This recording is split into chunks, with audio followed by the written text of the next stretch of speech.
Ah. Hello and welcome to the Saladcast on Saturday the 30th of July 2011. I'm your host, Dr. Robotnik, joining me, Sonic the Hedgehog. Word. Actually, I don't know what a Sonic... That was a very unsonic one. You totally caught that up. Radical. That's not very good either. And, of course, Amy. She doesn't actually have any lines in Sonic CD, so I can't say anything. She does in practically all the time. Yeah, but that was the original, bitches. That's what everyone says. Well, you could have just jump, swoon. Heart. Yeah, so Captain Planet.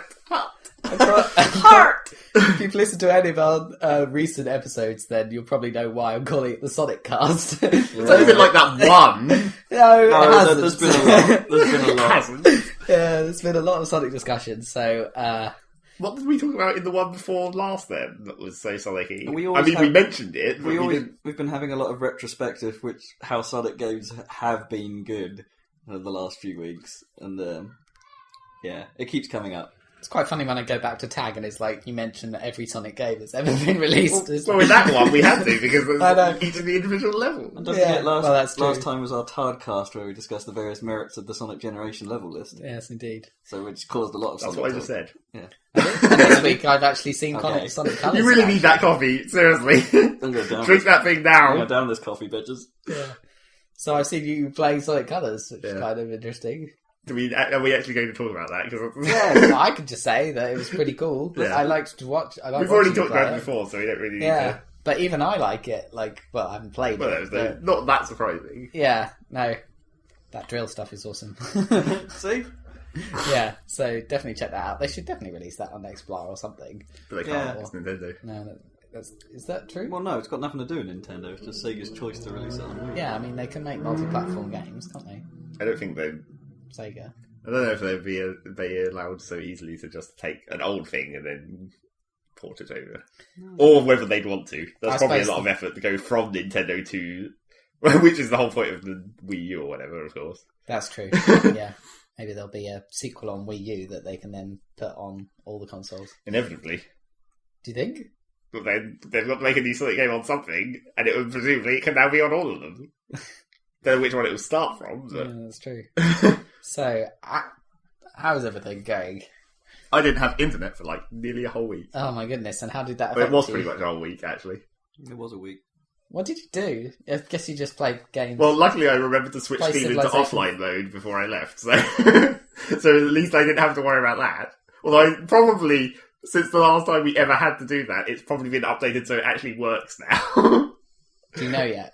Well, it did work. Well, so. it worked, but I was online when I turned it to offline. I didn't let it be offline when I, and then boot it and then have it go, you don't have an internet connection or something. Yeah. I'm sure if you do that nowadays, it just switches to offline mode automatically. I think it does now. Rather yeah. than like before, where it's like if you had fought ahead and switched it into offline mode, you were basically fucked. Yeah, that's true. Yeah. No, it's pretty good now. Steam in general is good now. I mean, they've rolled out that new thing, haven't they? Like Delta patches and stuff, and Delta updates, whatever, all that kind of cool stuff. Really.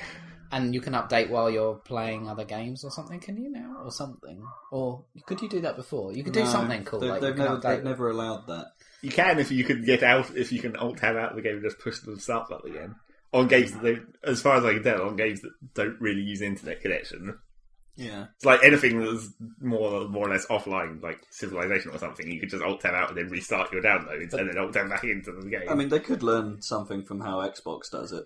Because Xbox doesn't even do it very well. No, it pauses it all the time whenever you go into anything. No, that is the problem. A lot of games sort of don't get that system right, where they just, for some reason, want to access the internet. Even if you're not going to use any multiplayer or online services, they'll go, I'm accessing the internet, bitches, and that'll turn off your downloads. And it's like, no, oh, why are you doing that? Oh. Yeah, that is annoying. But I think they have added it all to Steam, so if you... Yeah, maybe it's part of the Steamworks or something, so if a game is marked as being, I'm compatible with this part of Steam, then it will allow sort of background downloads. Yeah, presumably all the Valve games will do that. So if you're sitting there playing Half-Life or something, it's not going to stop you downloading your latest Team Fortress updates. Yeah, I don't know.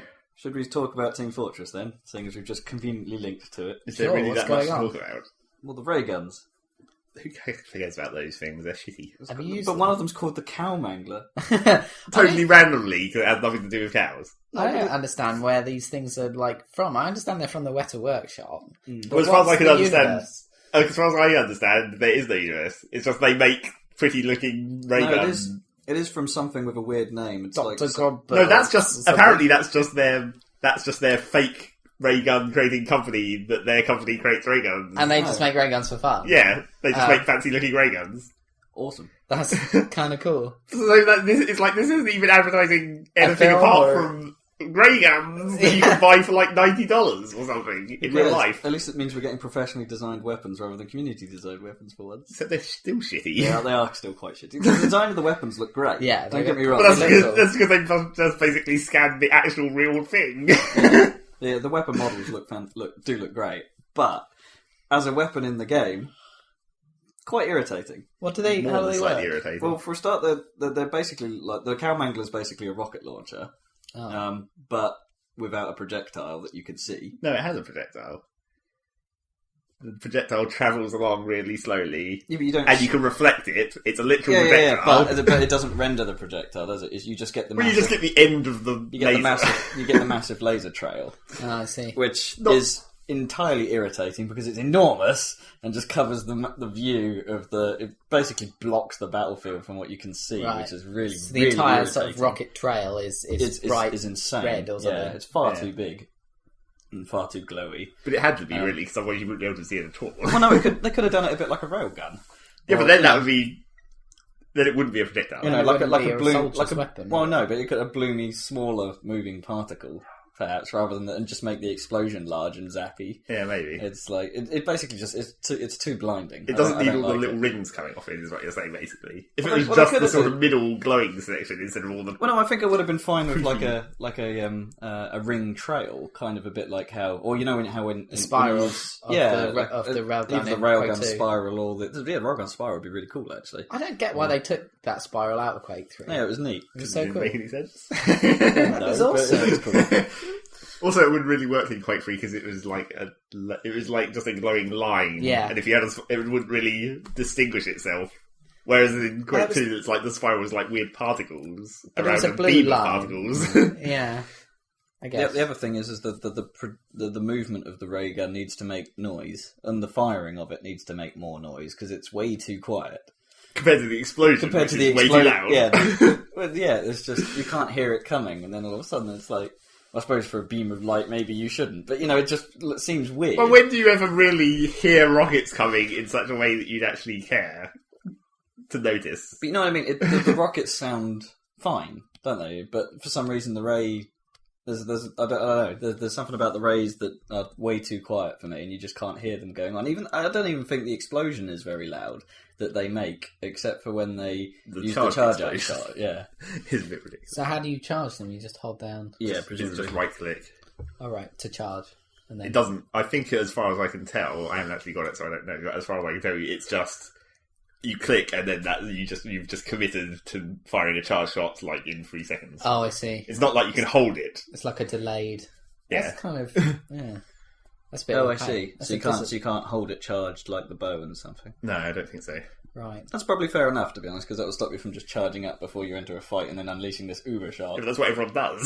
Yeah, no, but you've got to still. There's a bit of skill to it. And since You've got to time since it doesn't have ammo, you don't have to worry about using up all your ammo on your charge shots. You just every time you're not in a current fight and you're about to go around the corner, charge up a charge shot and just fire it around the corner because there might be someone there. Yeah. It's kind of like in Unreal Tournament when you charged, you put loaded multiple rockets, but then it would just fire them off. You Yeah. couldn't hold them for very long. Yeah. So you ended up just running around looking for rocket ammo because you were constantly loading them up because it was so powerful if you managed to hit someone with 3. Yeah. or 6 and the old. And the old one. too, yeah. So what's the other gun? Like a weird ray pistol. Ray pistol. What was it? The Bison Yeah, something. Bison Raging pistol. Bison. All right, okay. something like that. But it's a ray gun pistol. But basically, when the core, I kind of like it, but it's a bit cheap at the same time. That when you kill people, they have a new animation for dying, which is basically Half-Life's vaporization effect. Oh, yeah. They just changed all the particles to be red or blue. And it doesn't look too bad actually. That affects. But of course, it's still really annoying for the classic, like, bodies that look like they might still be alive. Because they sort of just float standing up. Yeah. Well, they're slowly moving and they're sparking a Not lot. it depends like which direction they get hit from, because of course, you know, the direction they float depends on where the explosion was relative to them or whatever. So sometimes they can be like flying into the air, but sometimes they can be almost travelling very slowly along the floor in precisely the same pose they're in, which can be classic. It's the same as like all when they introduced all the backstab and headshot animations, where it's like there's a split second where it's like they might still be alive while they're doing this animation, and it's visually confusing. I don't know. I don't have a problem with that so far. Yeah. Also, I mean, giant floating vaporizing body is another thing to obscure your view. I suppose. Yeah. So is that all the TF2 news that's fit to print? Pretty much. Cool. Okay. There was there a new map or something? No. Oh no, that was part of the Uber update, wasn't it? Yeah, so I get confused. I hadn't seen one of the payload race levels before, and we played recently. Yeah, but you hadn't seen that. It was from the update before, I think. You hadn't seen that payload race and Lakeside, the Egyptian I hadn't seen one. Those, no. And I think there was another one as well, but I can't. The Egyptian theme is underused. I mean, it's not No as one likes interesting as the others, but it's it is possibly the worst of the themes. But it's nice to occasionally see it just to mix up the look. If you know what I mean. I don't like that level though. No, I didn't. That's the problem with the Egypt theme. Both the levels, like Egypt and Lakeside, are both terrible. They're not great. Well, no, what was the other one? Was Egypt the one with the super crazy tower bit as well? The super high vertical stage. Yeah. I didn't like that one. It was sometimes okay, but it depended on what the teams were like. That level will probably be better now that they've introduced things like the gunboats.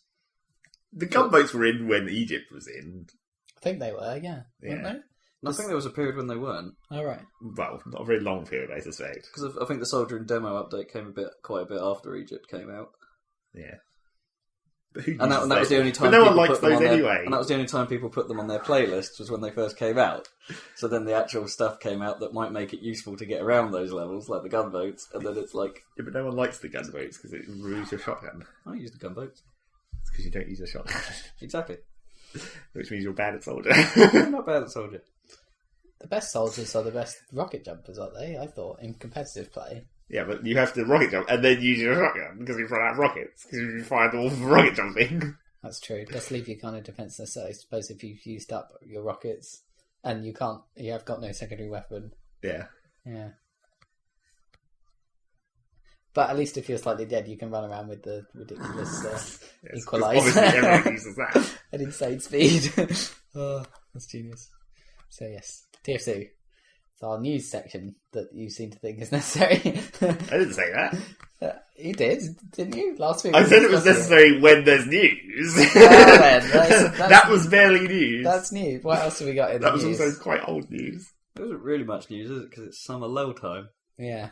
Well, the one I was going to mention was the 3DS price drop. Oh yeah, no, that is pretty significant. Actually, I'd forgotten about that. Yeah. So is it happening in this country? Because I've only heard about the dollar decrease. Yeah, they haven't said the price, but it's going to be down by like a third, supposedly, from what it is now. So it's interesting. I've been reading a few articles on this, and I do kind of agree with all the criticism the 3DS has had. Is that it for all intensive purposes, the main argument here said that again, man. I think that's wrong, is it? For all intensive purposes, it's not intensive. Sorry to be a grammar Nazi or whatever it is, but it's intense and purposes.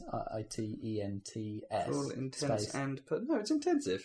Not intensive. Right. Yeah, I'm pretty sure. Intent and I know, but that makes even less sense. I know. No, it's like it's like you're saying for all their intent and their purpose of doing the thing. But that's not what I mean by it. Well, you should use a different phrase then. Because that's what it actually means. Yeah. It's for everything they intended and then the thing they produced.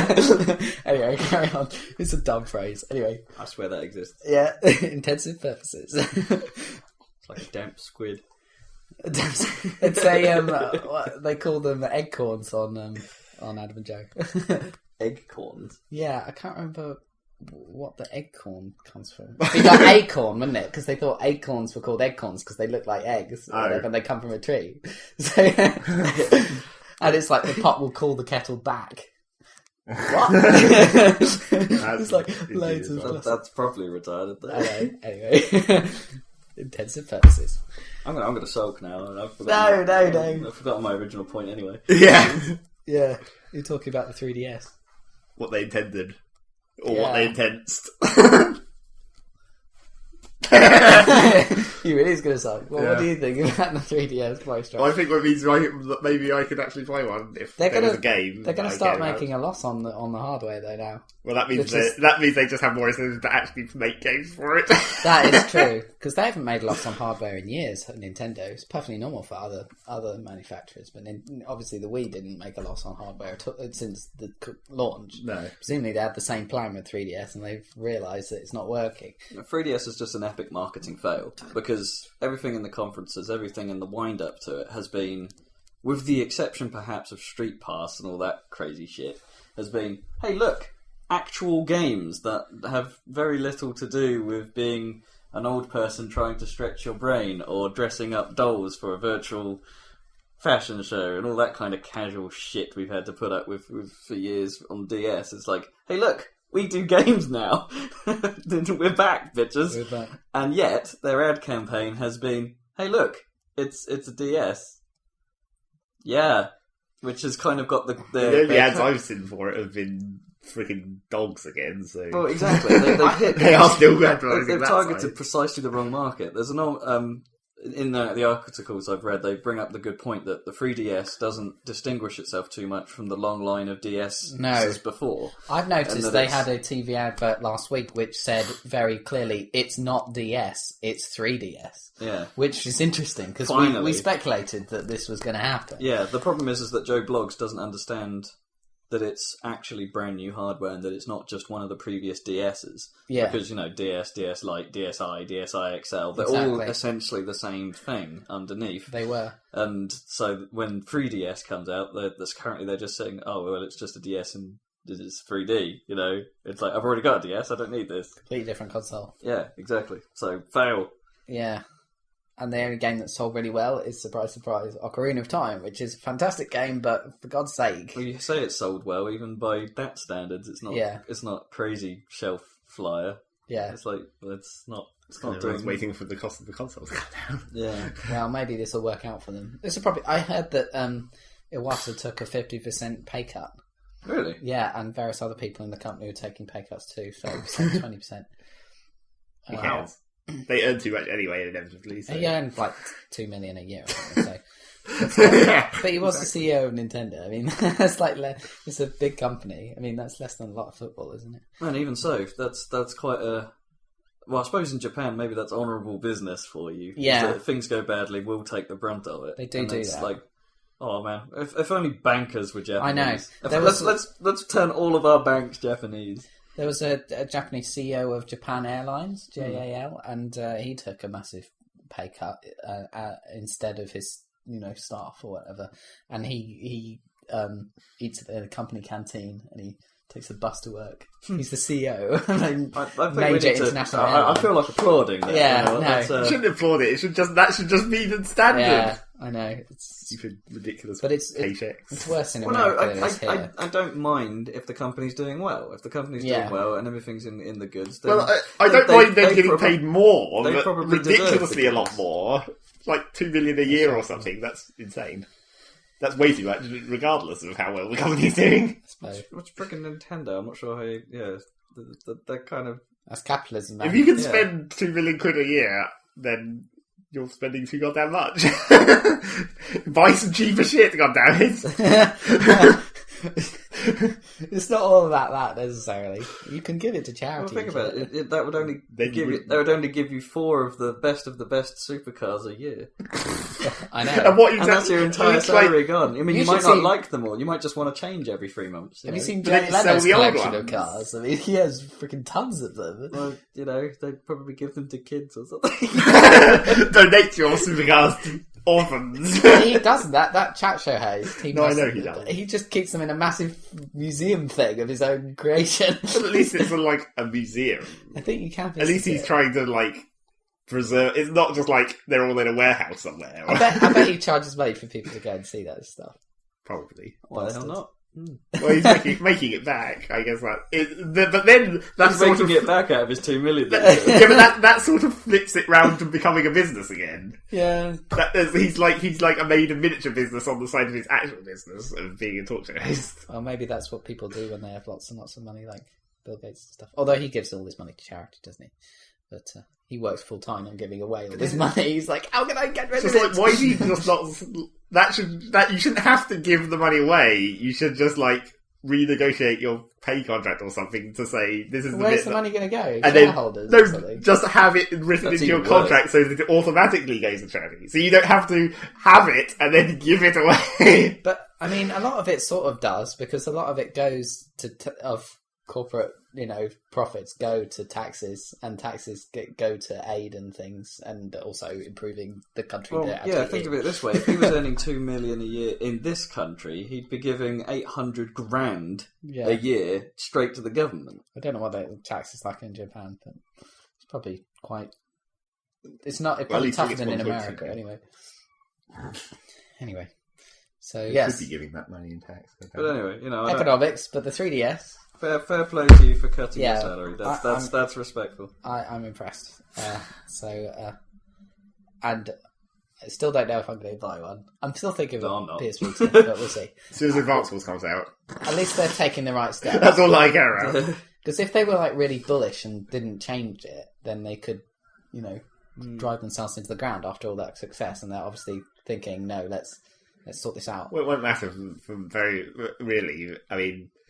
They want new sales, but inevitably they'll be selling them anyway. When people who have the old DSs and don't know, those will break, and then they'll go to a store and buy one, and we're like, "Whoops, I've upgraded to a 3DS." That's true. That's how laptops work, I think, isn't it?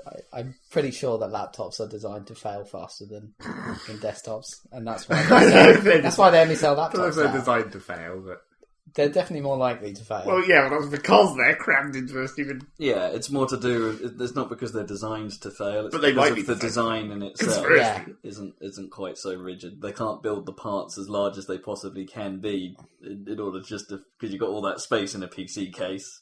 But that's why the original Xbox has failed, isn't it? Because there's too much in there and there's no airflow. Yeah. Except the Xbox was huge. Yeah. They had the space, they just didn't put the appropriate things in there, like fans and grills. Really, if you think about it, the hardware in the 360 is now getting on a bit. Yeah. Like 5 years old or whatever. Yeah. And it's like, at the time, that was probably more powerful than most people's PCs. It was, and you put it in a case that's about a third of the size. And it's true. Like, given that, and airflow is always going to be a problem when you're that far ahead. Yeah. Hence why the PS3 was massive. Yeah. Well, even that, I say it's massive. We always thought it was bigger than the 360, and it is bigger, but it's not actually that much bigger. Looking at it here, yeah. But it has big old vents everywhere. It's like that whole lip at the front of the George Foreman grill is designed is purely there as an air intake. Hence why you can see all the dust hanging off the bottom of it, because it sucked all the dust in and stuck to the filter. But FYI, listeners, we are looking straight at an old model PS3. But that's why it was designed like that, because they had heat issues as well, but they made sure they had decent airflow design. Yeah, it's true. And then they made the PS3 Slim have the power supply inside it. Lol. Yeah. Heat! Yeah, but there's no problem with that console. Power supply's outside in a Slim. No. Because it's inside in the No, I heard it's PS3. inside in the Slim as well. Unless that's just the American version. They usually put it outside. Yeah, apparently, I'm sure I heard that they were quite surprised. I think it was a Bombcast again. I think they said they were quite surprised to see that it wasn't outside. It's like they've made it smaller, but they've still managed to somehow put the power supply in there. Yeah, because obviously the 360 power supply is fucking brick. Why is that so big? I don't really care. I know, but even 5 years ago, why is it so big? It's enormous. I don't know. It's quite funny. Does it have a fan? No. What, in the brick? Yeah. Power supplies for PCs do, don't they? Yeah. They have massive fans. Yeah, but not in an external brick. Yeah. I suppose you could technically not have your PC power supply attached to your PC case and just have it somewhere else with some cables. I got a new power supply for my PC. Why? because for future upgrade purposes, and also I see. because I got a load of quiet components for my computer, I see. and then I had a quiet power supply, but it was whenever I fired up Crisis, the whole computer would turn off. Oh man, I so So- thought you said you had a silent Pi supply. I had a silent supply of pies directly into my room. You just tap the button and it silently walks down. You turn on you look around the case of your computer and there's just a spinning cherry pie where the fan It's would be. pie is the best. I didn't realise that my computer's power supply... I forgot that my computer's power supply is at the bottom of the case, in like the modern style. But I didn't know that it had a vent on the bottom.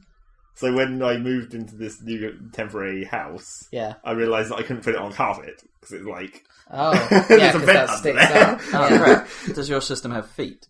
It does, but not big enough to accommodate the ridiculous depth of carpet in this room. Jeez. So I had to put it on like a tray. Too much shag.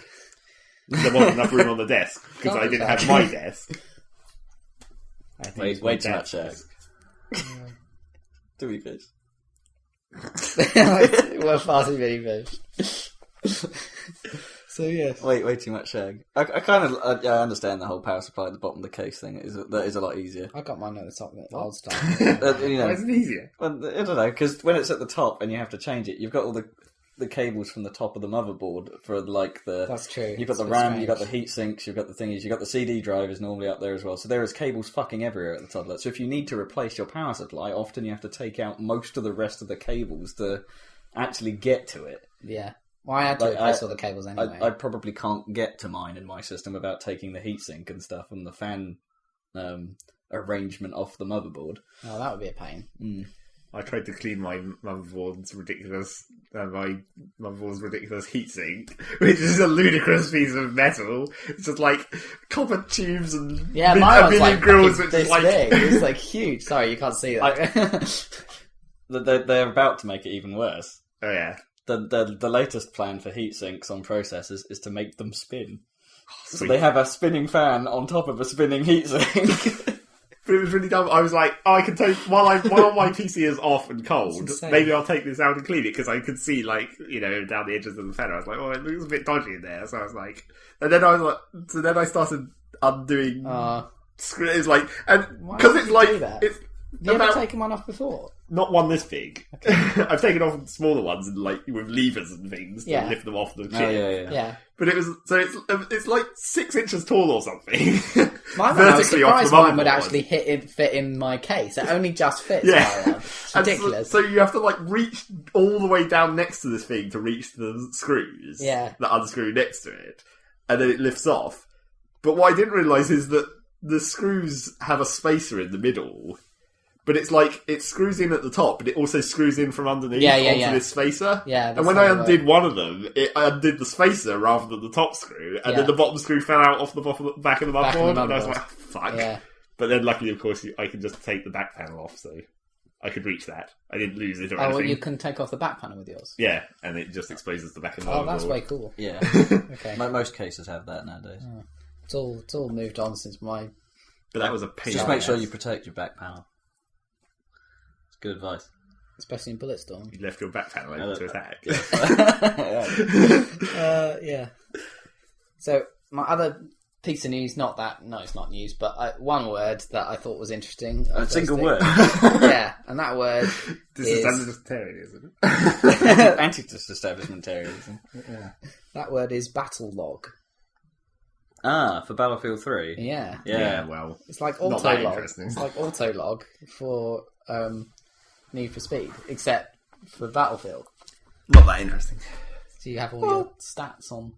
You already had all your stats, they were just on a web page. Yeah, but Kind Well, of. actually, a you still whole did have them fully- in the game, really. Well, can have I a- suppose it's just another tie-in marketing-wise, because, it's hard for me to get totally excited by it, because it's like, when you think about it, it's like, well, Halo did that since Halo 2. Yeah, it is Bungie.net, sort of. Yeah. But presumably it'll have some new features. It'll have a wall and stuff. Presumably some way of Social informing shit. you what your friends are doing. But Yeah. isn't it weird to be a bit... How can... In Autolog, it makes a bit of sense. So it's like, your friend has beaten your time on this particular track. Why don't you go get your crown back? How's that going to work in Battlefield? It's That's like, Have, like, question. score per map. yeah, Kill to death ratio for that. this dude has more headshots than you. Yeah. That's because he plays it more, you bastard. It's like, well, you should play it more too. It's going to be really irritating, isn't it? It's going to be like, well, you should play this more. It's like, you start. I'm sure it won't have virtually any of that. I'm sure it'll just be stats tracking. I mean, there's not like the 2142 stats tracking website outside of the game wasn't. That was pretty detailed, relatively speaking. It had all graphs, and you could look at each individual weapon and all the ridiculous stats for them. So really, this isn't anything new at all. It's just like it's just more in-game. Right, but it is available in web pages. Yeah, I'm sure as well. But it's all built into, I think. But I did like the look of the Battlefield 3 menu. Right, it's nice and fairly clean. In a bit of other news, I'm not completely mental by saying all intensive purposes. It is a missaying. But it's quite a common one. I'm not saying it's not common. I'm just saying it's wrong. Yeah, that doesn't actually excuse it. Well, no, it's technically wrong, but in the same way that it's kind of made its way into the language now. Yeah. It means the same thing, except I don't think it does. No, for all intent and purpose, for me is for everything that they tried to do, it hasn't worked. Kind of sort of statement that they were trying to. But for all intensive purposes means like, despite it's kind of like I want to hear this. I kind of use it like it's hard to define really. It's more like based on what I just said. There's a sort of like a different aside that's sort of related. It's like a partial relationship to what I was just talking about. What? What would that be on a UML diagram? Associative. What's the relationship? Be a dotted line. Dotted line. No. Which sort of the arrow points? Anyway, yeah. Zachary Burgess, what have you been playing? One other thing I should probably mention about Battlefield 3 before we actually just move off that. Sure. I watched basically a video of an actual game.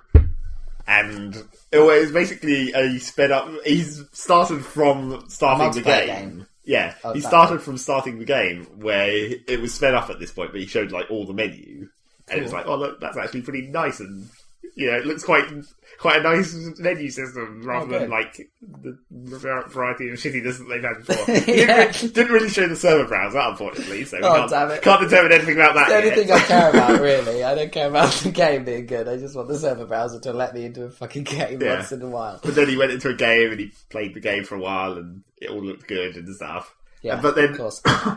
The thing that I've heard that's sort of maybe more important is the closed alphas invites have started being sent out to people who have subscribed to the Battlefield newsletter. Oh. Quick, go subscribe! You're probably too late, but do it anyway! Have you subscribed? Yeah, but I haven't got an invite. It's like one guy on IRC was like, holy shit, I got invited to the alpha! And everyone was like, you bastard! Yeah, that's quite funny. So yeah, alphas are underway. And I think it's really dumb how they're calling it alpha, and then the beta, supposedly, is what they're calling beta starts in September, and then the game comes out in October. That's not a beta, that's a demo. Yeah, it's not like you're still working on the game for that last month. That's like when the discs are being made. Well, no, but they're in Patchland, presumably. Yeah, but they shouldn't be. Finish a goddamn game before you release it. Apart from they can't this time, because they have to release it ahead of Modern Warfare or whatever. They don't have a choice. I suppose that's true. I hope they're ready, though. Well, I mean, considering how well it seems to be playing in alpha in terms of a game, are all the releases happening at the same time then, even across console? I don't know. I don't think they've said. Because I wouldn't be surprised if they split out the PC version, because the PC version is going to be that bit different. Yeah, but they wouldn't put the PC version later than the console ones. Well, no, but they might, because the PC version doesn't have the competition from Modern Warfare that the console. Yeah, but the PC version is the main version. No, but that doesn't. But the Codemasters took that approach of Dirt. The version has always been their baby, but they delay it because they can make it better than the console versions. So they made the console versions of Dirt and Dirt 2 first, and then the PC version comes out and it's better. We'll have to see.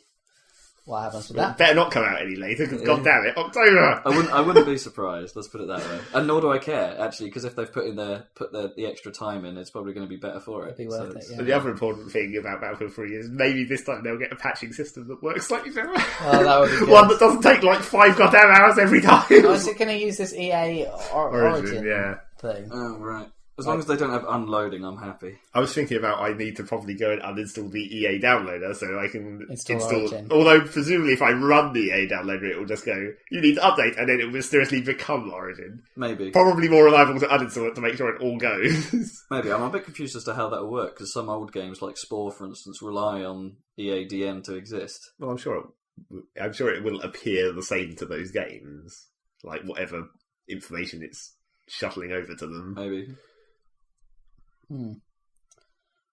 So will you be able to get Battlefield 3 on Steam then? No. Not at the moment, it doesn't appear. Right. It appears to It be has Origin appeared only. though, hasn't it? You could pre-order it, couldn't you? No. No. Only store pre-orders at the moment. Oh, okay. So it'll just be on Origin. Well, we talked about this before, didn't we? Whether EA might pull out of Steam. Well, I saw another news story about one of their other games. I think it might be Assassin's Creed 2 has like disappeared off Steam. But EA are saying that's Valve's fault for some reason. They keep saying that. They seem to be gradually disappearing because Valve are taking them off, but it's because EA are sort of, doing something putting against them on their own score. Yeah, doing something against the terms of the service or something. It's not that they're putting them on their own store, because Valve don't have a policy that says you can't sell the games on other online stores. ways. No, nor should they. Yeah, exactly. So, but it's other things like, I don't know, to do with patching. It's like, what could they have possibly done to Assassin's Creed 2 but at this point? that was the I don't thing. know. It was conveniently timed with a DLC release or a patch update or something. That was why it got pulled. There was another story of that recently where maybe it was Brotherhood or something like that, where something came out for it and you couldn't get hold of it, and then Steam pulled the game. And it's like all at the same time. It's like, okay, what just happened? Maybe their patch routine is, as you say, against how Steam works for some reason, so they can't do it. So it's like, well, we're going to have to take it out and you'll have to patch it yourself. I can't believe that there'd be how you'd submit a patch through Steam would somehow be... I mean, how could you possibly make something there that isn't acceptable by Steam, and then have them say, as a response to, not say, take this patch back and do it again, but remove the whole game? That seems like an overreaction if that is the case. Oh, unless they had a fight with EA and it was like, look, you can't do this. We're going to have to take the game off if we can't patch it through our system. Yeah, but the way that EA have been saying things in these stories doesn't seem like they know what's going on. It's like, oh, Valve took our game down, what are they doing? So, fuck only knows, really. Unless it was a bug. That would be a pretty severe bug. If your patch causes the game to vanish from Steam. Whoops. Yeah. So that's new. Sort of. That's sort of olds. Olds. Some of them are pretty olds at this point. It has been 3 weeks. So do you want to go with what you've been playing? Yeah. He just wants to go. Do I want to leave right now? Do you want to go? Okay then. Zach, what have you been playing? Well, in my week of offline internets, Yeah. I conveniently had something to do after I switched it into offline mode. Because, as I mentioned in the previous cast, the Tardcast, Yeah. Rob purchased for me Just Cause 2, Ooh, yeah. and I hadn't played it at that point, and then it was like, well, I guess this game doesn't have any online components, I guess I can play it while I'm in offline mode. Woo. So I played a lot of that, and it's ridiculous. How so? Oh man, it's so totally ridiculous. It's like everything about it almost... At the start, you almost think it might be serious. Okay.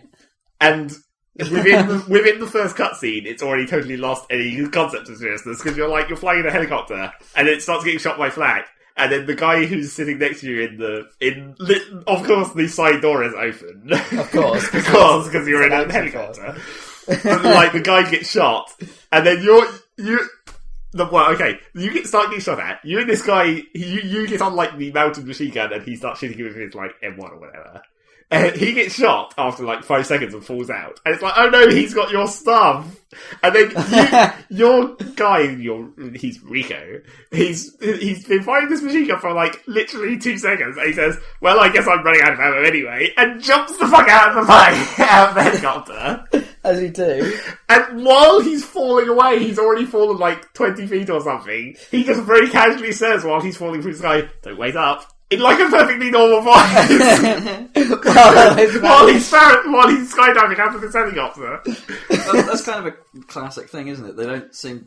cutscenes never take into account that the helicopter itself is really incredibly noisy. Yeah. And the airflow and everything. And he's already miles away from the other person he's talking to. So then you skydive out of this helicopter, grab this guy in midair, get your whatever the fuck it was, PDA I think it is, your like map, basically. Of course, your map screen is in your PDA. You get it, and then you parachute down, and then you go into this place, and then you start using your ridiculous grappling hook. And that's the crux of the game, is the insanity of the grappling hook. Grapple everything, motherfuckers! First thing you do is grapple onto a wall to climb up, obviously. Mm-hmm. Then you grapple an enemy to pull him off a wall, so he falls to his death. Right. Naturally. Then you, come up, and there's, 2 enemies shooting at you, and it's like, oh no, what am I going to do? How about you grapple these explosive barrels to make them fall off onto the enemy? So you've already got the ridiculousness of the grapple going on. Wow.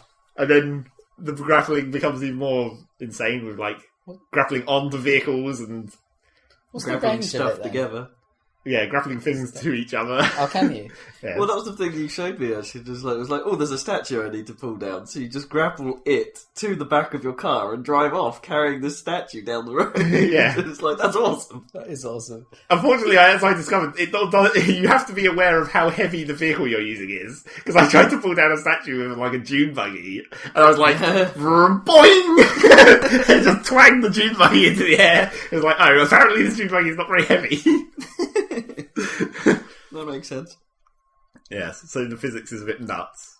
And when I say the physics is a bit nuts, there is basically it's like things fall down and, rubble and not really destroying buildings as such. It's not an environmental... Yeah, it's no red faction or anything. Statues break into parts and you can drag the head along the road if it's attached to your vehicle or whatever.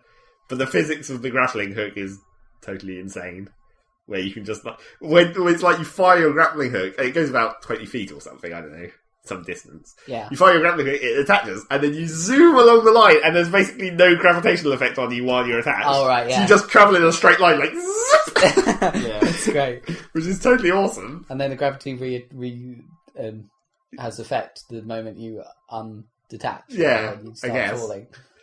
And so the main... After the ridiculousness of that first mission where you're grappling around and you have basically your main, apart from the grappling hook, you also have a parachute so you can glide. Yeah. But then you can you can do the ridiculous grapple gliding where you're hanging on a parachute. You can fire the grappling hook at something and then reel the grappling hook in to make you speed up your parachute glide, so you can travel for an infinite distance on your parachute, which is basically awesome. Are you so close to the ground that you could crash at any moment though when you're doing that?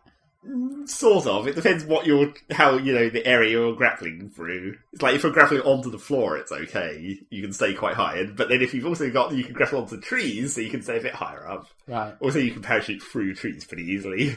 As Rob mentioned, it's like, man, that would fuck your parachute up real good. You'd be probably messed up half the things you could do in that game.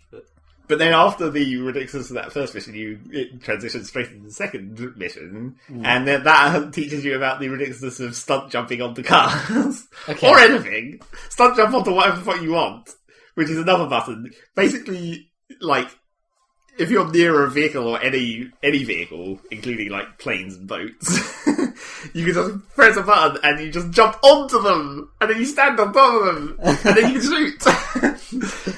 And then if you're too far away to press tab to do the stunt jump, you can still just grapple onto them and it just does the same thing. So you've got the range of the grappling hook to do it as well. And then if two cars are close enough together, you can stunt jump between them.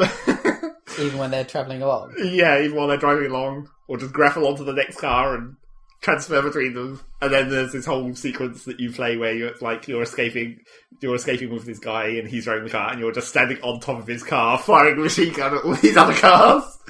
So yeah, insanity. Just moving between what are essentially moving platforms. Yeah. And shooting guys. Cool. And it gets that kind of stuff is all scripted, right? Like, well, you couldn't really have a big epic fight on multiple cars unless you sort of can, provided there's civilian cars. It does happen. It's not scripted, isn't it? You start when you pulled down that statue, you gained heat, which is basically your wanted level. Yeah, of course. And, all these cars turned up and started chasing, and you started a stunt jump fight with them, and just started jumping about. It's like, right, get out of your cars, bitches. Of course, it doesn't really work quite so well when you don't have one car that's the AI controlled car for you to return to, because once you start jumping onto like civilian cars or enemy cars, they start swerving all over and crashing, and they don't just conveniently continue to drive down the road for you. Yeah. I guess they wouldn't, would they? Although, strangely, as I discovered with when I was trying this with helicopters and airplanes, in particular, if you're flying along and then you press the stunt jump button, I don't know, you must like jam the controls or something, because the plane or helicopter just continues to fly forwards while you're standing on top of it. Yeah. And you're like, woo! You don't stand on top of a helicopter. Well, then you hang under there. That might be a bit dangerous. But yeah, you stand on the cockpit of the jet plane as it's still pretty much flying along at a level plane for as long as you want, really. It does start to drop off gradually, but not very quickly. So yeah, you can just stunt jump from plane to plane if you want to. Can you really? In theory. The jets are flying close enough together. It's very rare that I have been like flying a helicopter a couple of times and heard like a normal engine propeller plane coming, and I'm like, oh man, I can totally just, if I'm really quick, maybe I can just stunt jump out of this helicopter onto that plane. But I've never actually managed to catch it at the right moment when they've been close enough. Okay, so Zach, the important question is, what's the point? Yeah, what is the point? It's this really dumb. It gets more dumb because you already think it's pretty ridiculous at this point. Because you're like all this stunt jumping and grapple and the insanity. So basically, the idea of this story is like you're on this tropical Malaysian, Indonesian, something around there island, Asia. And the first game was in like Latin America, wasn't it? Yeah, sort of Caribbean. Something like that. So you're on this island, and like it used to be American friendly, but now the leader got assassinated by his son, and his son has gone off the radar or whatever. And it's like, oh no, what's going on? We better go and find out. So it's already like it seems like a very generic story. Yeah. And you're going around. Basically, your mission is to like cause chaos by just trashing shit, basically. In the name of America. Yeah. What the fuck? Well, it's to like lure the government into revealing stuff, I guess. Revealing the leader guy's location, and you help criminal gangs take over areas to unlock more. Just because the new guy doesn't like America. Well, you need to get in there and find out what the fuck he's doing. And also, one of your agent friends has gone missing as well, so it's like he might have gone rogue. Although he hasn't. You find out pretty quickly. Okay. So it's already pretty ridiculous at this point. Because it seems like almost a normal story, but juxtaposed with the insanity of me stunt jumping and everything. But then you come to like the fourth mission, I guess it is. Fourth main mission. I should mention there's only like 7 actual storyline missions. Oh, great. So by the fourth mission. But the world is enormous. Yeah, the world is fucking huge with a bunch of random towns and stuff, and you're just like, every town can be 100%ed by destroying all the government property in it and finding all the power-ups. So that's like the ludicrous completionist aspect of it. Where but they made like a gigantic open world with all these places. Didn't put any missions in any of them. Well, there are missions. The side questy type stuff. Well, it's not exactly side quests. You pretty much have to do some of the missions to cause. You basically have chaos levels, and then once you've made enough chaos, it unlocks the next main storyline mission or more side quests or whatever. Right. But then by the fourth mission, you go into this secret base because you're trying to rescue one of your friends or some agency asset you have to get a hold of from a torture chamber. you go in there and you're like you destroy these vents to force them out to evacuate the base so you can hijack them. And then you go to the place where you think they are, and it's like, they're not here. And then over the loudspeaker, the bad guy is like, I think you've snooped around enough. Now meet your doom at the hands of my trained ninjas. It's like, what? What the hell? Ninjas. So what did you do? Grapple all around the place avoiding ninjas? Grapple some ninjas? No. Let's grapple those. Unfortunately, those ninjas are really not very difficult. They basically just have some machine guns and they stand there and shoot you. But then if you start shooting them and you don't shoot them enough to stun them, they just teleport in a puff of smoke. Oh, naturally, because they're ninjas. That sucks. It's not even as good as the Half-Life ninjas. They had submachine gun. Well, they had pistols. They should be dancing about throwing shurikens. Yeah, exactly. At least they did acrobatics in Half-Life. Yeah, so they just poof and disappear. So you fight these ninjas,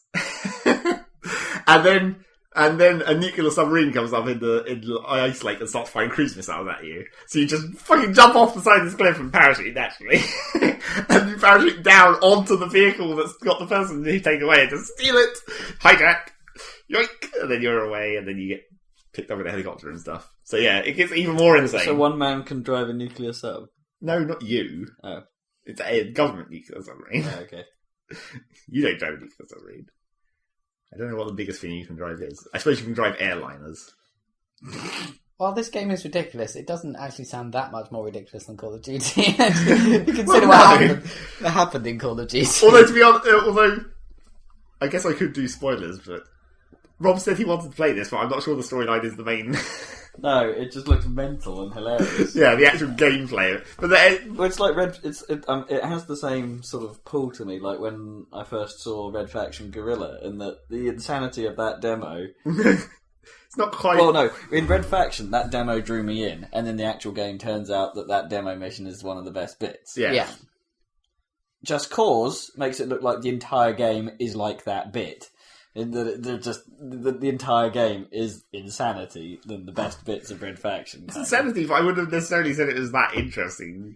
Really? You know, it's like you go to a place and then you blow up some things and then you get some heat and then you run away or hide until the heat goes away and then you go and blow up some more things. It's like if you're not doing missions, there's no variation to it. Mm. That's what worries me, like, in terms of wanting to play it. Yeah. Like, where's the variety? I mean, the missions can be quite varied. The actual missions, but there aren't all that many of them. I guess that's the main problem. Compared to how many random places there are on the map that you can go in 100% for the completion aspect, there's not actually very many missions. So are you going for the completion? Well, there's achievements, naturally. Are they Steam achievements? Yes. Okay, damn. Which was kind of a bugger. I want them on my G-Pal. Which was kind of a bugger because, as I discovered, I got some of the achievements while I was in no internet offline mode, and they don't resync when you reconnect. And I was like, "Fuck!" Xbox. So it's like I got the achievements for like doing missions 4 and 5 while I was in offline mode, and then completed the game when I came back online. So I got like mission 6 and mission 7 achievements, and then I didn't have 4 and 5, and I was like, "Oh fuck!" So now I have to start the game over and play back up to the missions 4 and 5. But then there's also but given that there's only 7, presumably it doesn't take that long. Well, no, and also there's achievements for like doing it in hardcore difficulty or whatever. And I was playing on normal the first time, which made it incredibly easy. That's the other thing I should probably mention about the ridiculousness of it is the classic fuck cover. It's like you don't have a cover mechanic in this third-person shooter. You just sort of stand there and shoot guys in the face. You just stand stock still and just... Plus you were sort of complaining that the pistol is the most powerful gun in the game because it's perfectly accurate at any range. The trouble is pretty much... Given PC mouse control, you can just go headshot from miles away. Well, pretty much all the guns are perfectly accurate on the first shot. So like SMGs, machine guns, just pick people off from miles away as if you were sniping them. Revolvers, pretty much all of them. So yeah, that makes it pretty easy to just headshot every single person you meet. Which also is pretty funny. Although, I mean, there's no cover mechanics, but using the grapple is maybe a bit powerful in terms of... You can do... On the rare occasions, there are sort of... Not chest-high walls, because you also can't really crouch. But on the occasions that there are pieces of wall that sort of make up cover, they're like, military road barriers or whatever. They're taller than you, and they have like a little hole, which you can theoretically shoot through, but you have to stand in a weird position because it doesn't clip to it or anything. Yeah. But on the occasions there are those, you can get to cover by just like grappling onto them and going zzz, which is kind of nice. Oh, that's kind of fun. But the trouble with the grapple is it's way too powerful for avoiding heat. It's like, if you can just get on top of a building and crouch in the middle of the roof. Oh, right. No one can see you. And then you just stay there until the heat wears off. Unless there's a helicopter, in which case you're fucked, because helicopters are the exact inversion of that problem, where they can see you fucking everywhere, and they don't give up. Can you shoot them down or something? You can just shoot them until they die, or you can grapple to them and just hijack them. But then you can just fly the hell away. Yeah, but then of course you have like 2 more helicopters spawn and chase you, but then you can outrun them because they're slower or whatever. Or the alternative is you just grapple the helicopter, hijack it, get out, drop down on the floor, and then hope that the other helicopters don't get to you by the time the heat wears off. Oh, I see. Does that work then? Most of the time. And also, sometimes you can hide from helicopters if you find a good... You can do the classic sort of Benny Hill mode, where it's like, stand on the opposite side of the building from the helicopter, and then when it starts to come over, you run around the other side. So yeah, that sort of works. But then, in spoiler mode for this storyline... Spoiler alert! The ridiculousness of it. So, mission 4, you've got the ninjas, and you rescue your person, and she's like, you need to cause more chaos. That's basically what they say. That's basically what they say at the end of every storyline mission is, just keep doing what you're doing, keep causing chaos, and I'm sure we'll find out what's going on. So then, like, in mission 5, you find out, like, the Russians and the Chinese and the Japanese all have, like, their secret agent teams on the island, and they're fighting over something. So you go and kill them. And you kill them all, and they're like, oh, you stupid Americans, you've entered this fray, you have no idea what's actually going on. And you're like, no, I guess I don't. No, I just fucking put up in the hell of it. I'm just kidding you, because you're Russians, you're Russians, Chinese, and Japanese, I guess. So fuck you guys. So go and cause some more chaos until we find out what's actually going on. And then mission 6 and mission 7 are basically one mission. They just string together. So you find out where the leader of this evil government is hiding, and you go in there and then you fight guys, and then he gets crushed by rubble in the classic style, and you're like, oh, at the end of Command & Conquer 1. Yeah, basically. And then you're like, oh shit, what we were actually fighting over was oil. Because even though we had geological surveys which specifically said there was no goddamn oil here, he found a fuck ton of oil. That's really terrible. Plot-wise, it's like, this definitely isn't it. Oh wait, it is. So you discover that there's this ridiculous oil field, and it's like, well, you better go to this oil field because the Russians, Chinese, and Japanese are all sending freighters to it, like, right now! So you jump in a helicopter, you start flying out there, and then that nuclear submarine pops up again. It's like, oh shit, nuclear submarine! It's going to fucking shoot you down with its sound sights. Apart from you can totally outmaneuver sand missiles. So you just circle it, shoot all the sand missiles off, and it's like, I'll just stay in my helicopter, thanks. I won't abandon it like you told me to. Ha ha ha. But then you have to anyway. So you get on the nuclear, of course you do. Get on the nuclear submarine, go inside. Leader guy is there. For some reason, he's like super hardy and invulnerable or something. That's not really explained, apart from him being a computer game boss. But he literally said, he's like, I'm invincible, and you shoot him in this boss fight, and he dies, and then he comes back, and it's like, what? So you shoot him, and there's ninjas again. Of course. Gotta add sprinkles of the ninjas in there, just to keep it, interesting. So you shoot him up, and then he's like, fire the nukes! And so you run out onto the deck. And the nukes. And the nukes come out of the, submarine, but he falls backwards, and his shirt gets hooked onto one of them, and he flies into the air with his missile, and you're like, oh shit, grab onto one!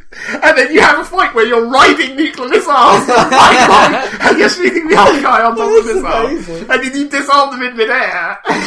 By disarming one, then grappling onto the next one, jumping to the next one, and disarming that one. So, yeah, and then you get to the last one, and the guy is still there, and he's like, I'm invincible! And then you, wedge his leg into the control panel, reprogram it, and then you just nuke the oil field. And it's like, why the fuck did you nuke that oil field? I don't know. I don't know. You told me to cause chaos. I guess it was a good idea. I mean, that's how the game ends, by nuking an oil field. What the hell? That poor country, they didn't deserve these whole natural resources being destroyed for no particular reason. Well, apparently, it was such a giant reserve of oil that everyone would have continued to fight over it, so it's better that no one has it, and we'll keep this a secret, because this was on a need-to-know basis, and no one needs to know. Lol. Or whatever. Is that how secret reports end? Lol. Yes, exactly. Yeah. So that was the ridiculousness of that. Yep. But yeah, the ridiculous. The actual storyline is ridiculous, but not very much of the game. Most of the game is spent hijacking things. And going to one village, shooting everything. Going to the next village, shooting everything. Driving around and fucking up military bases. Military bases are maybe the better thing to fuck up than villages, because villages are kind of boring. Whereas military bases have shit you can steal and use to blow them up easier. Steal a helicopter. Oh, cool. Although in actual fact, the most powerful thing pretty much in the entire game, as I discovered, which is a really cheap tactic, is anytime there's a mounted gun, which is like a chain gun basically, and you use it like a mounted gun, but you can also just push a button to dismount it and carry it around, and you still get infinite ammo. So you just become a walking turret. And that is just ludicrously powerful, because it just destroys everything really easily. And you can easily shoot down choppers or whatever. Can you grapple while you're holding it? No, you can't. Okay. You're not very manoeuvrable. You can't dodge or grapple or anything. So you're just like, dish. And you're really slow as well. So that's kind of its fun. But it makes everything really easy. Because normally it's like some things you want to blow up don't get affected by like gunfire or whatever. You'd have to like put C4 on them, but of course the turrets will destroy those, so don't even need C4 any longer. Provided you can find a mounted turret somewhere, you're good to destroy everything in the vicinity. And military bases normally have mounted turrets at the entrance, so just fucking steal one of those bows and you're good. And also quite a nice thing about it actually is that when you're destroying something like a military base or whatever, once you've killed everyone in the area, they don't respawn. So even though the alarm's still going off and you've got heat or whatever, you're not getting any more things coming to kill you, so you have the time to like wander around and look for that last goddamn tank you can explode. Oh, that's good. I hate it when they keep respawning stuff, even when you've killed everyone. Yeah. It's much better that way. Yes. I think, anyway. It is quite nice to be able to actually, mainly, for the 100%, where you have to find every single like little fuel container or whatever. They're not that small. You have to destroy every explosive barrel, even though those give you like 10 chaos points. Does that have nice explosions? Fairly nice.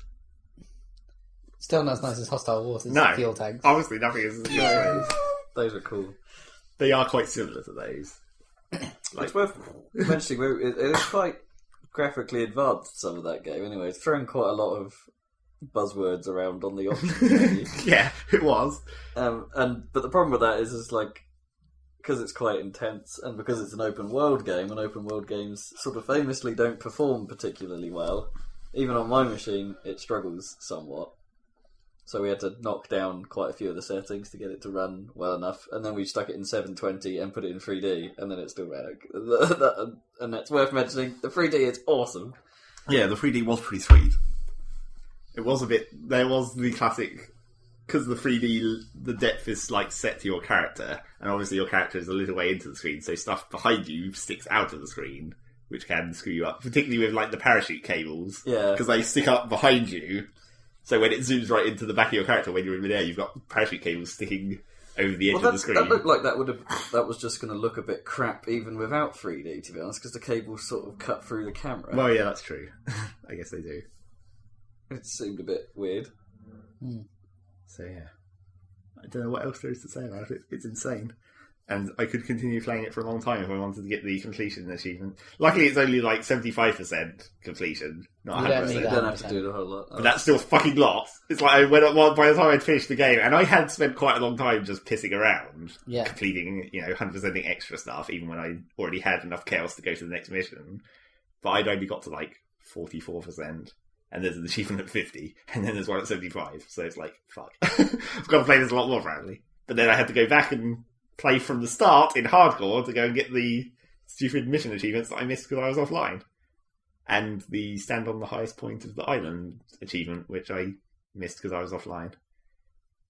And you go up there, and your guy goes, "Look, Ma, top of the world! Again!" Which I assume is a reference to the first game where it did that exact same thing. Presumably. And then there's an achievement for like base jumping 1,000 meters, which you can't do off that peak because it's not quite steep enough to avoid hitting the floor. So where do you do it from? Apparently there's another peak that's shorter but steeper. Oh yeah. Or possibly you can jump off the blimps.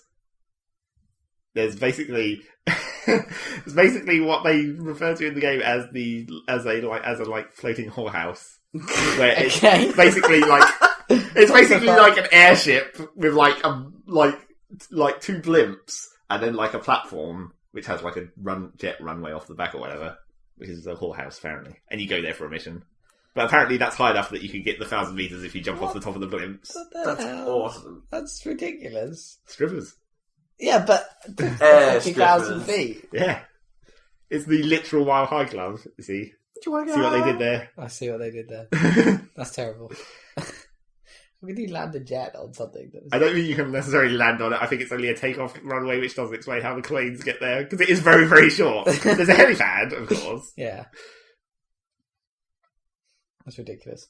Yeah. But then that whole game is ridiculous. Also, there's a bomb. It's the self-destruct mechanism, and then after you've got all the information you were going up there for, it's like, oh no, the government have activated the self-destruct mechanism. So you go down there, and then it's like, disarm the bomb. Oh no, it's not disarming, you better shoot the things off it, and then you fall out, and then the bomb falls past you, and then you get a dramatic thing where it's like, you're looking down, and the bomb goes, and it's like, wow, that was awesome. Also, that happens in another one where you're looking up, and you see you parachuting. Oh, it's when you jump off the top of the, news tower, where there's satellite dishes. It's like, destroy the satellite dish! And then you jump, and it does dramatic camera angle with you parachuting, and then it goes... It's like, so ridiculously action movie-ness. Man, they just delve heavily into that action movie cliche stuff, don't they? Yeah. And ninjas. And ninjas. Ninjas that disappear Death Eater style constantly. Yeah. It's actually kind of confusing.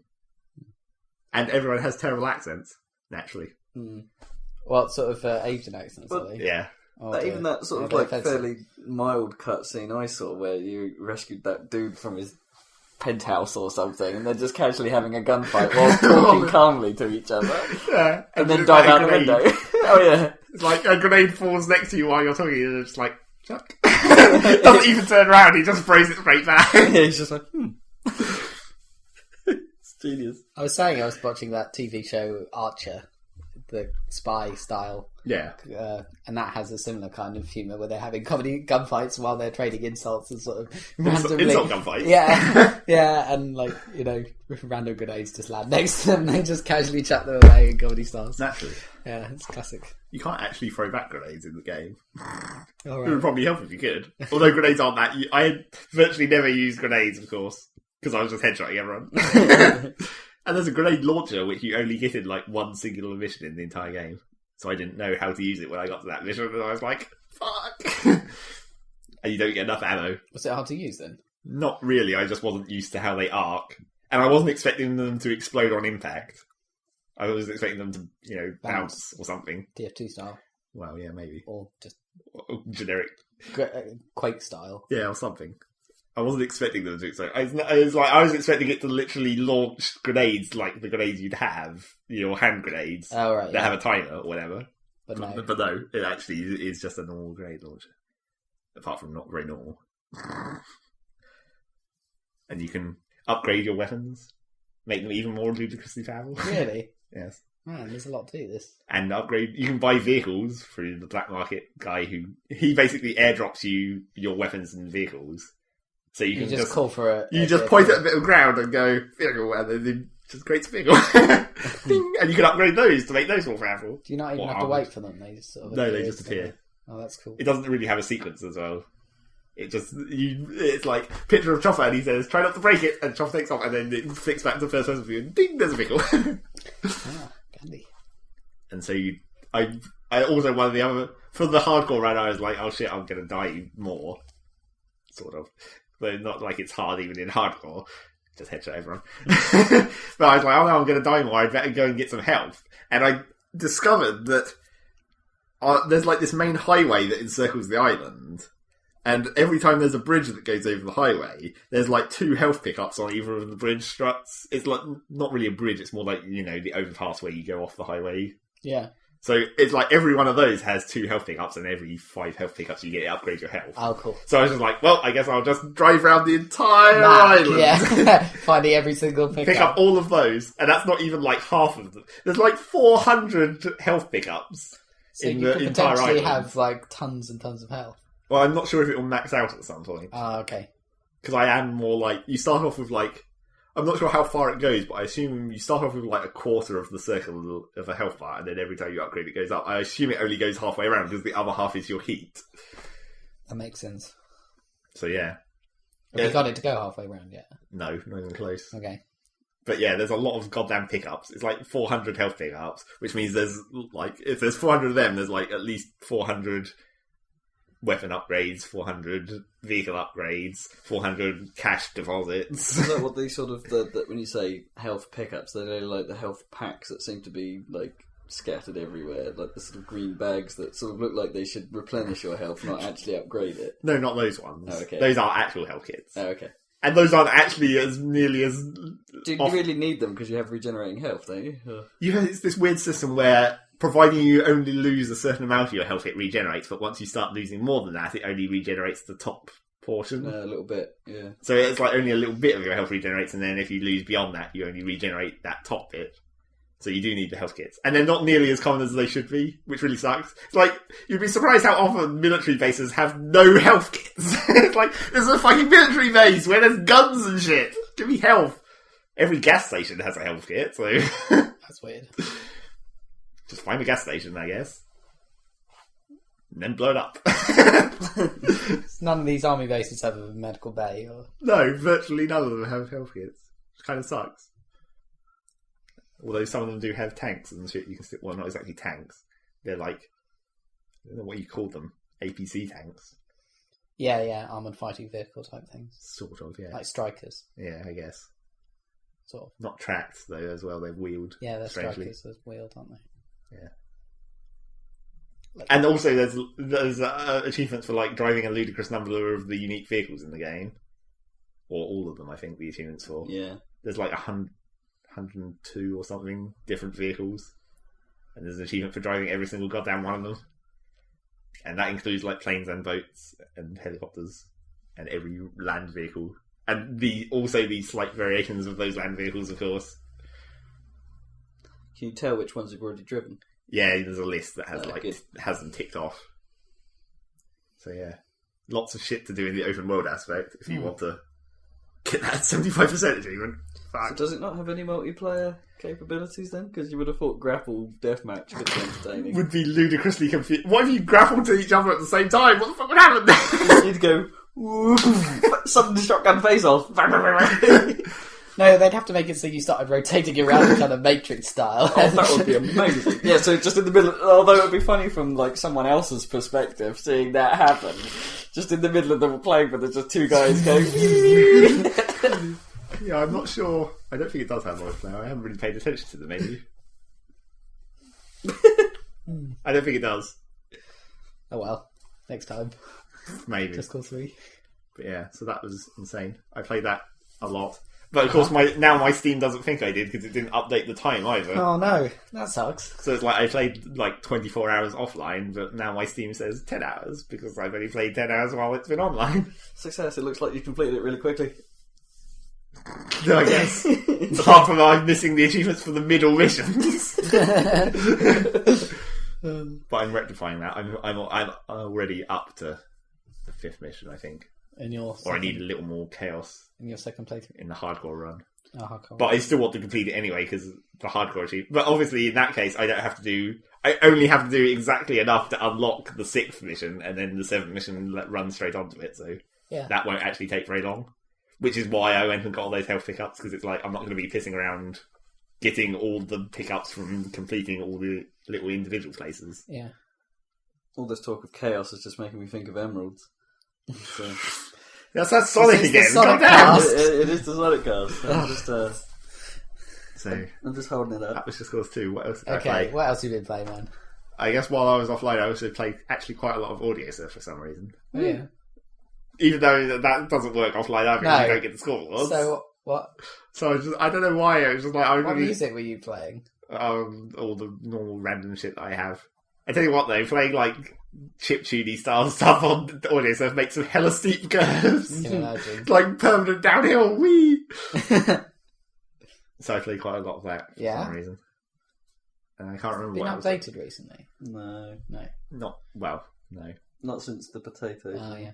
Well, it had that summer achievement as well. I guess that counts as an update. Yeah, for like scoring a full 21 of red. Oh, right. Difficult. Not actually, but you play on pro point man.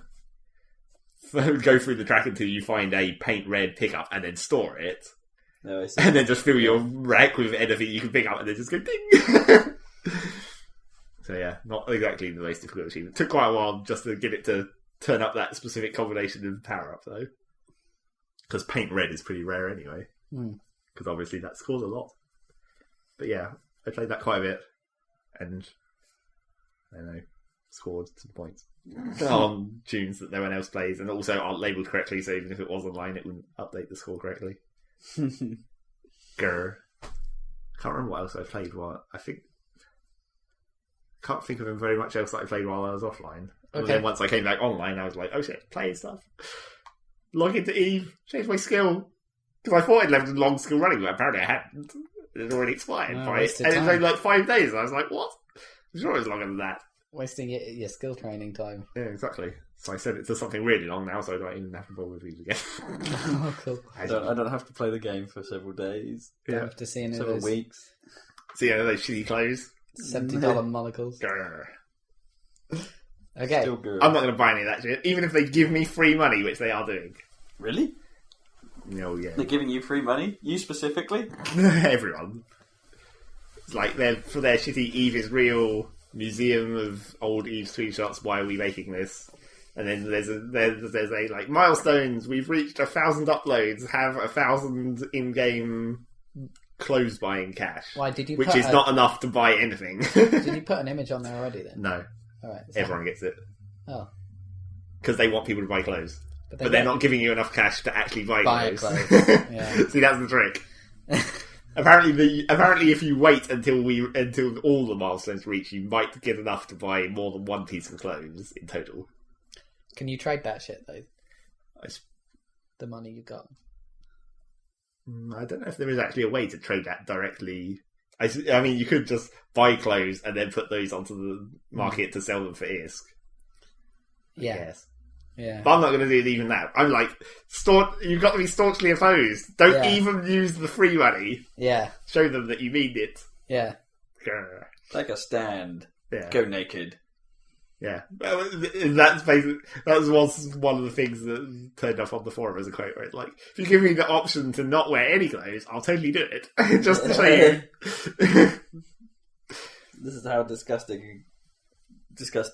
Yeah. So that's the world of Eve. So everyone's going to walk around naked in Eve. Good times. The future is fun. Boobs. Yeah. Because naturally everyone in Eve is female, even when they're not. But not you. No. You think I had to think about that? On like 75% of my characters. Fair enough, yeah. It's role playing, it's alright. It's not like I'm role playing Eve. No. Very few people do. Unless we're just role playing a bastard. Role playing in Eve would be quite hard to do. Not really. It's quite a detailed universe, That's relatively true. speaking, and there's quite a lot of backstory in the stories, I guess. I haven't read very many of those. There was there is one story that I did read that I just remember. It was the like story that was a like in universe description of AFK mining, where it was described from like the perspective of an automatic Concorde drone or something. Where it's like it flies up to like a ship that's just floating in an asteroid belt, and it's like got a massive it's created a big dust cloud around it from discarded minerals. It's like, oh, this pilot has totally gone comatose and left his ship mining, and it's just destroyed this asteroid belt and turned it into dust, which is floating around the ship because his cargo hold is overflowing. It's like that is the best in-game description of someone doing AFK while mining I've ever seen. Awesome. That was weird.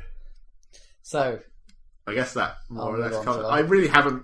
It was really strange that I pretty much only played Just Cause that entire time my internet was off. yeah. It's a new game, though. It seems like I should have played Not more. new, but new. I think it was the classic problem that most of the games I have installed on my system at the moment are just the stuff that I play online. Yeah. So, and then the effort to actually install something new Yeah, is so it's too prohibitive. much. It's like when you can see it on the shelf and you're like, I'm downloading this and cracking it. It's like, I keep thinking I can't be bothered to get the discount and actually put it into the machine and see if it's still compatible with Windows 7. I keep thinking I should go back to Battlefield 2142, but it's just so much effort. Not least because I know that I have to patch it. Yeah. I know Battlefield patches fuck. Oh god, let's hope they fix that. They were never fun. Never. There were so many gigabytes. Well, they're not all. They were like 500 megs basically. I couldn't have that. That was the strange yawn. Was it a yawn or was it like a gurn sound? Gurn? A gurn? I don't think gurning makes a sound. Gurning is like... Oh yeah, but I don't know. You can't see that. Your face made a strange shape and then went. That's true. Nice. So yeah. No. So Rob Kev, what have you been playing? Gunstar 2000. You'd be good at that. Is that any good? Yeah, that's what you should call that game with you putting those rubber bands on your face and trying to get them off. Gunstar 2000. It has to be filmed. Speaking of filming, I had maybe I don't need to talk about this on the podcast. Carry on. I had a good idea for something that we could theoretically film. Yes. For video content. Carry on. My brother wants us to do the the Thunderbirds thing again because he's improved it. So it won't be much different, but this time we could actually film it. Possibly. I don't know. We've kind of seen it. But, but still, it might be quite funny. Anyway. But yeah, the thing that I thought of, I mentioned this to Rob the other night about how there's the stupid ultimate version of Marvelous Capcom 3 coming out. Yes. Which might make the original super cheap. Because yes. we don't care enough about it to buy it at full price. I'm not hardcore enough to actually want to get good at those games, because if it's anything like Street Fighter, I will get immediately pissed off of it. Although it doesn't look like it is as nearly as hardcore as Street Fighter. Let's hope. I just want it for the fact that if it does go cheap, putting down some cheap monies for me and Zach just to turn up to it, completely blind to how it works and stuff, and just grab a controller and go, right, what the fuck is going on? And that's what I thought we should record. Captain America loses shield. I think we should somehow try and record that. Because that would make a fucking amazing video of us just completely tarding out. Yeah, that would be tricky. Yeah, I'm not sure if because we don't have any real capture capability, but my dad has a fairly decent digital camcorder, so that gives us room recording capability. If we're super organised about it, we'd get some capture cards and have someone also filming us, so we can make a cut at the end of our reactions to stupid things. Yeah, exactly. I think that would be a great recording, but it's like we're already too cheap to pay for the full game. We want that cheap, but then do we want to spend any more money on making this ridiculous video? Yeah, big some. What was it? The phrase from Attack the Block? Oh yeah, spend some bare pee on getting. What? Spend some bare pee on getting all this crazy video equipment. I can't remember any of that slang for that film now. This is bare pee, love. Bare. I don't know how well a digital camcorder would record it if you just pointed at a TV in a dark room. Not that great. Depends on the quality of the camera, but yeah. Anyway, at least they're not CRT screens anymore. It'll probably work okay. Better. Yeah. We could try it just for the hell of it. I suppose they do these days on TV. They film, LCD video walls, don't they? Yeah. On news channels, and it looks fine. But no, it's not superimposed. It's not like a blue. But it's also not shiny though. That's true. But in a dark room, that shouldn't. That won't make any difference. I guess they're rear projected, those things, aren't they? On TV. Probably. Anyway, because they have that weird. You can sometimes see it where it's like it almost looks like it's projected on a canvas or something. Yeah, it's that slightly weird graininess. Yeah. Oh, those big screens will be. Yeah, but they do occasionally just have a big TV on. Yeah, it's fine. Yeah, it's fine. It's all good. There's no refresh. But yeah, that was what I was thinking we should make a video of. That could be quite entertaining. It could be quite entertaining anyway. Yeah, fuck making the video. It's just going to be a laugh. Yeah, exactly. So we should probably start. As I was saying, it's like the actual game will probably go down pretty cheap, but presumably there'll be a lot of used trade-ins because it's this weird thing where it's basically what should have been a DLC, but it isn't. They've released it as a new version of the game, so people who have the old version can't just upgrade to this new one. I thought of a great name for the video if we did do it though. Oh yeah, you can be Marvelous and I can be Crapcom. Wait, that's a bit unfair, isn't it? Marvelous versus Crapcom. They either both have to be bad or both have to be good. Well, I couldn't think of a bad one for Marvel. Yeah, that's quite difficult. Marble. Because Marbles are really bad. Naval. Naval versus Capcom. Naval? Yeah. Belly buttons versus Capcom. I meant in baby battle, not belly button, not as in seafaring. Yeah, but Captain America. It's out in cinemas at the end of the month. Yes, that's true. Indeed. Which is like now. It's Yeah. probably out now. Yeah. This is very the end of the month. Yes. But Captain America's shield is the most important thing ever. Yeah, that For was comedy values. freaking hilarious. It's like, oh shit, my shield! Obviously, we have to do a Captain America versus Captain America face-off. It's like for multiple shield shitters. Unfortunately, I don't think you can pick him as all three characters on your team. No. Which would be super. 3 Captain Americas versus 3 Captain Americas! No, I don't think it allows that. I think you actually have to have different people.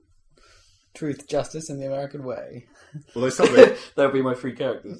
I mean, some of the I've watched some videos of this game. Although I wouldn't like to Some have been more called, videos. if I was one of those 3 characters, it's like, my name is Truth. My name is Justice. I'm the American way. The American way. I'm really fat. This ginormous guy with a churro. It's... I watched some more videos of Marvel vs. Capcom because it's hilarious to watch, even if you don't know what the fuck's going on. And some of those characters are so ridiculous. Mainly the ones from Capcom. Like, the Marvel ones are all like superheroes, that makes perfect sense. Yeah. But then the Capcom ones is like, here's a dog. his Amaterasu. Yeah. Here's a dog. Or here's a Mega Man dude. Or here's Chris Redfield. Yeah. Or here's the guy from Bionic Commando. Isn't the dude from Dead Rising in there as well? Like Frank West or something? I think he might be DLC. I don't think he's in the basic game. He might be in the... But even Chris Redfield is pretty... Oh, Beautiful Joe also. Oh, yes. Pretty fucked up. Good old Beautiful Joe. Mainly it's funny just for the ridiculous, like... It's like... I also quite like how they have... How sometimes they have specific, like, conversations at the start of the battle. Yeah. Where they say specific things. It's like if you have Iron Man versus the dude from Bionic Commando... Bionic Commando comes in and goes, how much of that suit is bionic? And then Iron Man comes and goes, what, just the arm? Couldn't afford the whole suit? Which is actually kind of funny. Also, there's a video of Amaratsu fighting against Hulk. And it's like, dog howl, and then Hulk just comes and goes, it's like, best conversation ever. It's pretty good. No, they used to be, a lot of fighting games have tried that idea before. Where they Are you okay? Okay, not so much of that one. No, Soul Calibur was properly retarded with its self-celebration. Self-taunts at the start where you can push a button to say something. That was freaking hilarious. There wasn't there times where it's like, you could get two different characters going, are you okay? Are you okay? All about to beat the crap out of funny. each other. Oh, Jesus. or two, who's the dude with the giant dude with the axe from Soul Calibur? I can't remember his name. It's not Nightmare. No. It's the other one. Yeah. Well, there was Berserker, who was an equivalent, but who didn't make any noise. But then there was the actual talking guy with the heart sticking out of his chest. Yeah. Because one of his taunts, I just remember, was maggots. Yeah. Yes. He was a protein soldier. Are you ready? Maggots. Jesus. But no, DOAX had a few. Not X, sorry. Not the beach volleyball. We don't want to talk about that. DOA 4 had some... Can't believe you owned that. Like, DOA 4 is a great game. No, Street Volleyball, not DOA 4. I didn't... didn't I own told it. you this story It was before, bought for but you. it was bought for me as a comedy present. Didn't stop you playing it. Of course not. I have to check out those Boobs. sliders. The boob sliders. Not the boob slider, but just the fact that the zoom button has a very particular centre point. Yeah. That was awesome. Anyway. No, it wasn't. No, it really wasn't. But in terms of a game, it was awful. But it actually ran better on the original Xbox than it does on the 360, but that's another... You've since run it on the 360. No, because my brother has the sequel. Oh my god. Why does he have that? Here we go. I don't know. Okay. Yeah, for your brother, we don't know. That probably is CD. Okay, fair enough. But yeah, anyway, the point I was going to make is that in DOA 4, when you're playing the tag team games, certain teams would like combine Yeah. and say different things at the start, which is kind of cool. I'm sure Tekken used to do that as well back in the day. And another thing from Marvel vs. Capcom that I also found quite... I mean, it's not that interesting, but it was kind of cool. That when you have, like, Captain America and Iron Man on your team, when you tag between them... Because they exist not only in, like, the Marvel Universe, but they have literally been together in comics or whatever. And, like, Captain America calls Iron Man Tony, because, you know, that's his actual name. Oh, yeah. Which is actually kind of cool in in an obscure way. That's true. Like, Tony! He does know who Tony Stark is. And that's just reminded me Soul Calibur 5 still coming. More we better get our fighting game on before. More tales of souls and swords. Swolls. Swords. You gotta recalibrate your souls. Swords. Yeah, just swords. Swords. Swords and swolls. Swords and sowls. Eternally retold. Yeah. What have you been playing, man? Yeah. And also Blaze Blue. Oh. Yeah, you were considering. We were considering getting that because it is pretty. But that's a bit more hardcore. Yeah, it is quite a hardcore fighter, but those sprites, they're pretty. And you can play as a cat person. Yeah, whatever whatever that actually is. Meow. I think it is just a person. Yeah, just in a cat outfit. But you don't see her face. She's like a black mage. Yeah. But anyway, that looks pretty awesome. And there's been 2 of them already, so it's... Oh wait, you'd also play as a squirrel person. Squirrel person? I believe. More legitimate squirrel person, which are like, here's a fucking squirrel tail coming out of your butt. I hope one of the taunts is, eat my nuts! Oh, it's also a woman, so that really would make very sense. Even more disturbing. What have you been playing? Bulletstorm. Oh yeah. Motherfuckers. For 3 weeks, yeah. I guess we haven't talked about this. So, did you guys see that Penny Arcade with the sexy tails? Because you were talking about that. Did you see that? Oh, right, yeah. Comic-Con, where someone at Comic-Con was supposedly cosplaying as like a sexy but Tails from Sonic. That's surprising. Sonic theme. And the game says, Oogada Boogada Wah, or something. Oogada Boogada Wah. And that was his absolutely genius reaction. It's like, it's a sexy Tails, I know, but why? That is kind of weird. So wrong. Anyway, Bulletstorm. It's not that unusual. I can safely proclaim. That's probably quite true, isn't it? In like, well, even just from cosplay, stuff. Even just from the other cosplay elements. It's worse when it's deliberately not sexy. Where it's like fat dudes dressed up as schoolgirls or whatever. Yeah. That is disturbing. Yes. So anyway, Bulletstorm, dick tits. Yes, Bulletstorm dick tits. There are quite a few dick tit mentions. There aren't actually that many dick tit mentions. Not as many as I thought there would be, but it's come up a few times. And the guy does claim that he can handle any more dick tits. there was that. Anyway, Bulletstorm, fantastic. It's really, really good. Actually, cool. I enjoy it a lot, and it's. Glad you like it. In the wake of the recent reports that Epic weren't happy with its sales, it's a bit of a shame. It didn't sell. I don't get a crap front cover. What's the deal with just a boot on the front cover? Well, no. My one was just that was the Epic edition cover. Right. The front cover for the normal edition had him doing his kicking pose with classic sidekicks either side of him in explosions in a cliched sort of way with the beautiful vista in which you're fighting behind them. Oh, fair enough. That's all right. And it's the Epic edition just had a boot. Which is kind of cool in its own way, because the boot is kind of the most important thing in the game, pretty much, true. other than the leash. Second most important. Yeah. You can't upgrade your boot, though. You can't upgrade your boot, no. And it's never explained why your boot has time-slowing powers. It must just be attached to the leash, so yeah. My blue glowing boot of doom.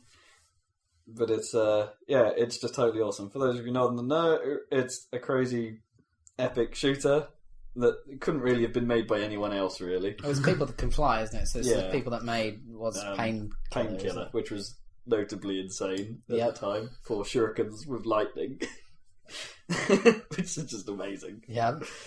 Still not that amazing. Shurikens with lightning? That's been done, literally shurikens. By Painkiller, yes. Like, virtually it was done in Unreal Tournament. Although those were just shurikens. Those were just shurikens. But they did bounce around really a lot. They were more sword blades. I'm sure the actual shurikens in Painkiller aren't actually like shurikens. Probably not. That's just a descriptive term. That would be freaking amazing. But yeah, it's just great. It's the combat is just insane. And that's precisely the point. They don't go to the effort of making the AI particularly clever. They don't make the... I'm trying to think how to describe it, really, in ways that don't make it sound crap. Because the problem is that the AI is dumb, but that's to its advantage, and that's the weird thing about it. Because the AI is dumb, it gives you more ability to kill them in the way that you choose. Yeah. And it's... creatively. Yeah. I think the game's main strong point is the environments in which you fight. The environments are very pretty. They're both beautiful and incredibly varied in what you can do in them. Well, sort of. Apart from perhaps the quite regular occurrence of cacti and spiky metal bits. And cliffs. Oh, but cliffs are cool. Yeah, but the cliffs make it even more easy to kill people than the spikes. Then you don't even have to aim. You just, there's a cliff all the way down this side. I'll just kick everyone off it. Probably gives you more points than if you were trying to fight them, though, so it's just kick.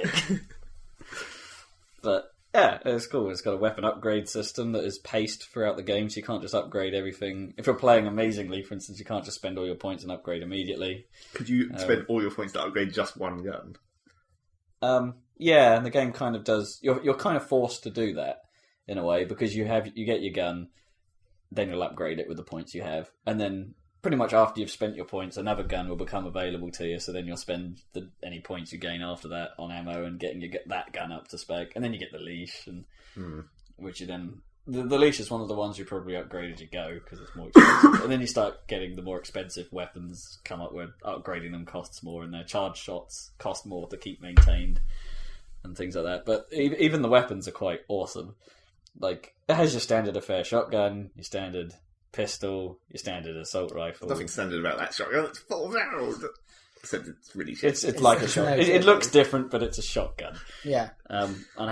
I've only just unlocked the charge shot for it, which I haven't really used.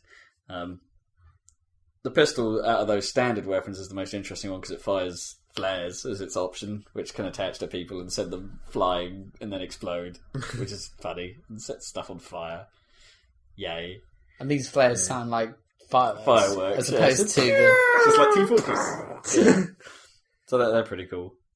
But then you get the flail gun, which is awesome. Because it's like those. I always thought the grenades in Gears of War were kind of interesting about having a grenade on a chain, so you could swing it and attach it to people. And so Bulletstorm takes that idea and goes, "Let's attach two of them together and make it just a flail of grenade that can cut people in half because it travels through the air, and will also stick to people and explode." And it's like all of those in one. Excellent. Just what everyone always wanted from a grenade launcher. How easy is it to actually wrap them around people, though? I found it's automatic, basically. Yeah, it's not too bad. I mean, the actual sort of flailing, cutting people in half effect is only really happens if you get one of the grenades stuck to an object, and then the chain sort of wraps around the object. But if it catches someone as it goes, then it tends to cut them up rather than attaching the nades to them. And but anyway, it's really clever. It's quite cool. And I'll be honest, the skill shot system is really quite varied. You're constantly finding new ones, or some of them that you know about are tough enough to make you keep trying to get them. But you can get them eventually. Yeah, most of them. There's a few of them that are really, really tough. You seem to have got quite a lot of them. I've got most of them, yeah. But some of the weapon-specific ones are a bit of a problem. Like the sniper rifle, for instance, while awesome in concept, is actually quite difficult to get its... Well, both to use and to get its skill shots for. Because the way it works, for some reason sniper rifle bullets in the future travel incredibly slowly when you're firing them yourself. The enemy fires them, they just travel like a bullet. You fire them, and for some reason they take ages, to the point where you can steer them in slow motion, and the enemy has time to dodge out of the way, so you have to steer them into some part of them. But the skill shots are really irritating, because you've got the classic headshot on rear entry, as the game calls it, for shooting them up the butt. But it also has one for, aim the bullet into someone's balls. And it's which sounds relatively simple, given the other two. Except for the fact that when they're dodging, they always seem to put a leg in, crossing their legs over because they're scrambling away. So aiming one in the balls is actually really tough, and you just sort of shoot them in the side bum. But as we said, you have to stun them into the air and then do it. Yeah, to get that try and really. thump them into the air and then hit them, hopefully, if they're facing the right direction after launching them. I see. But it's But even that's not easy, because you have to bump them and then get the sniper right, and then aim in the vicinity even. That's not that easy to aim up that far. No, it's pretty tricky, that one. Sniper rifle's probably the weakest weapon in the game. It makes a nice... It's useful for the bit where it introduces it, because it introduces it... In a sniping gallery. In a sniping gallery, and it's... when you discover the mechanic, it's pretty cool. Yeah. That first time. But then when you actually want to use it in a normal firefight, you end up not proving to choose something like that's suitably more explosive or crazy or close range. Yeah, or close range, which is often your friend. There's some pretty crazy set pieces in that game too, aren't there? Oh yeah, the fight against the giant plant monster is pretty cool. It's quite derivative affair, but it's just the spectacle of it is insane. Yeah, it's like the animation is really top notch, and this thing is quite horrible. And so look at those giant pus bags on the side that sort of glow red when it's regenerating, and you have to shoot the shit out of them, and then they explode, and then underneath there's this weird shiny red like organ stuff just blooping around inside. You're like, oh, that's horrible. Yeah, but it's. Oh, and then regenerating tentacles, of course. And they're like, tentacles? That's really disgusting.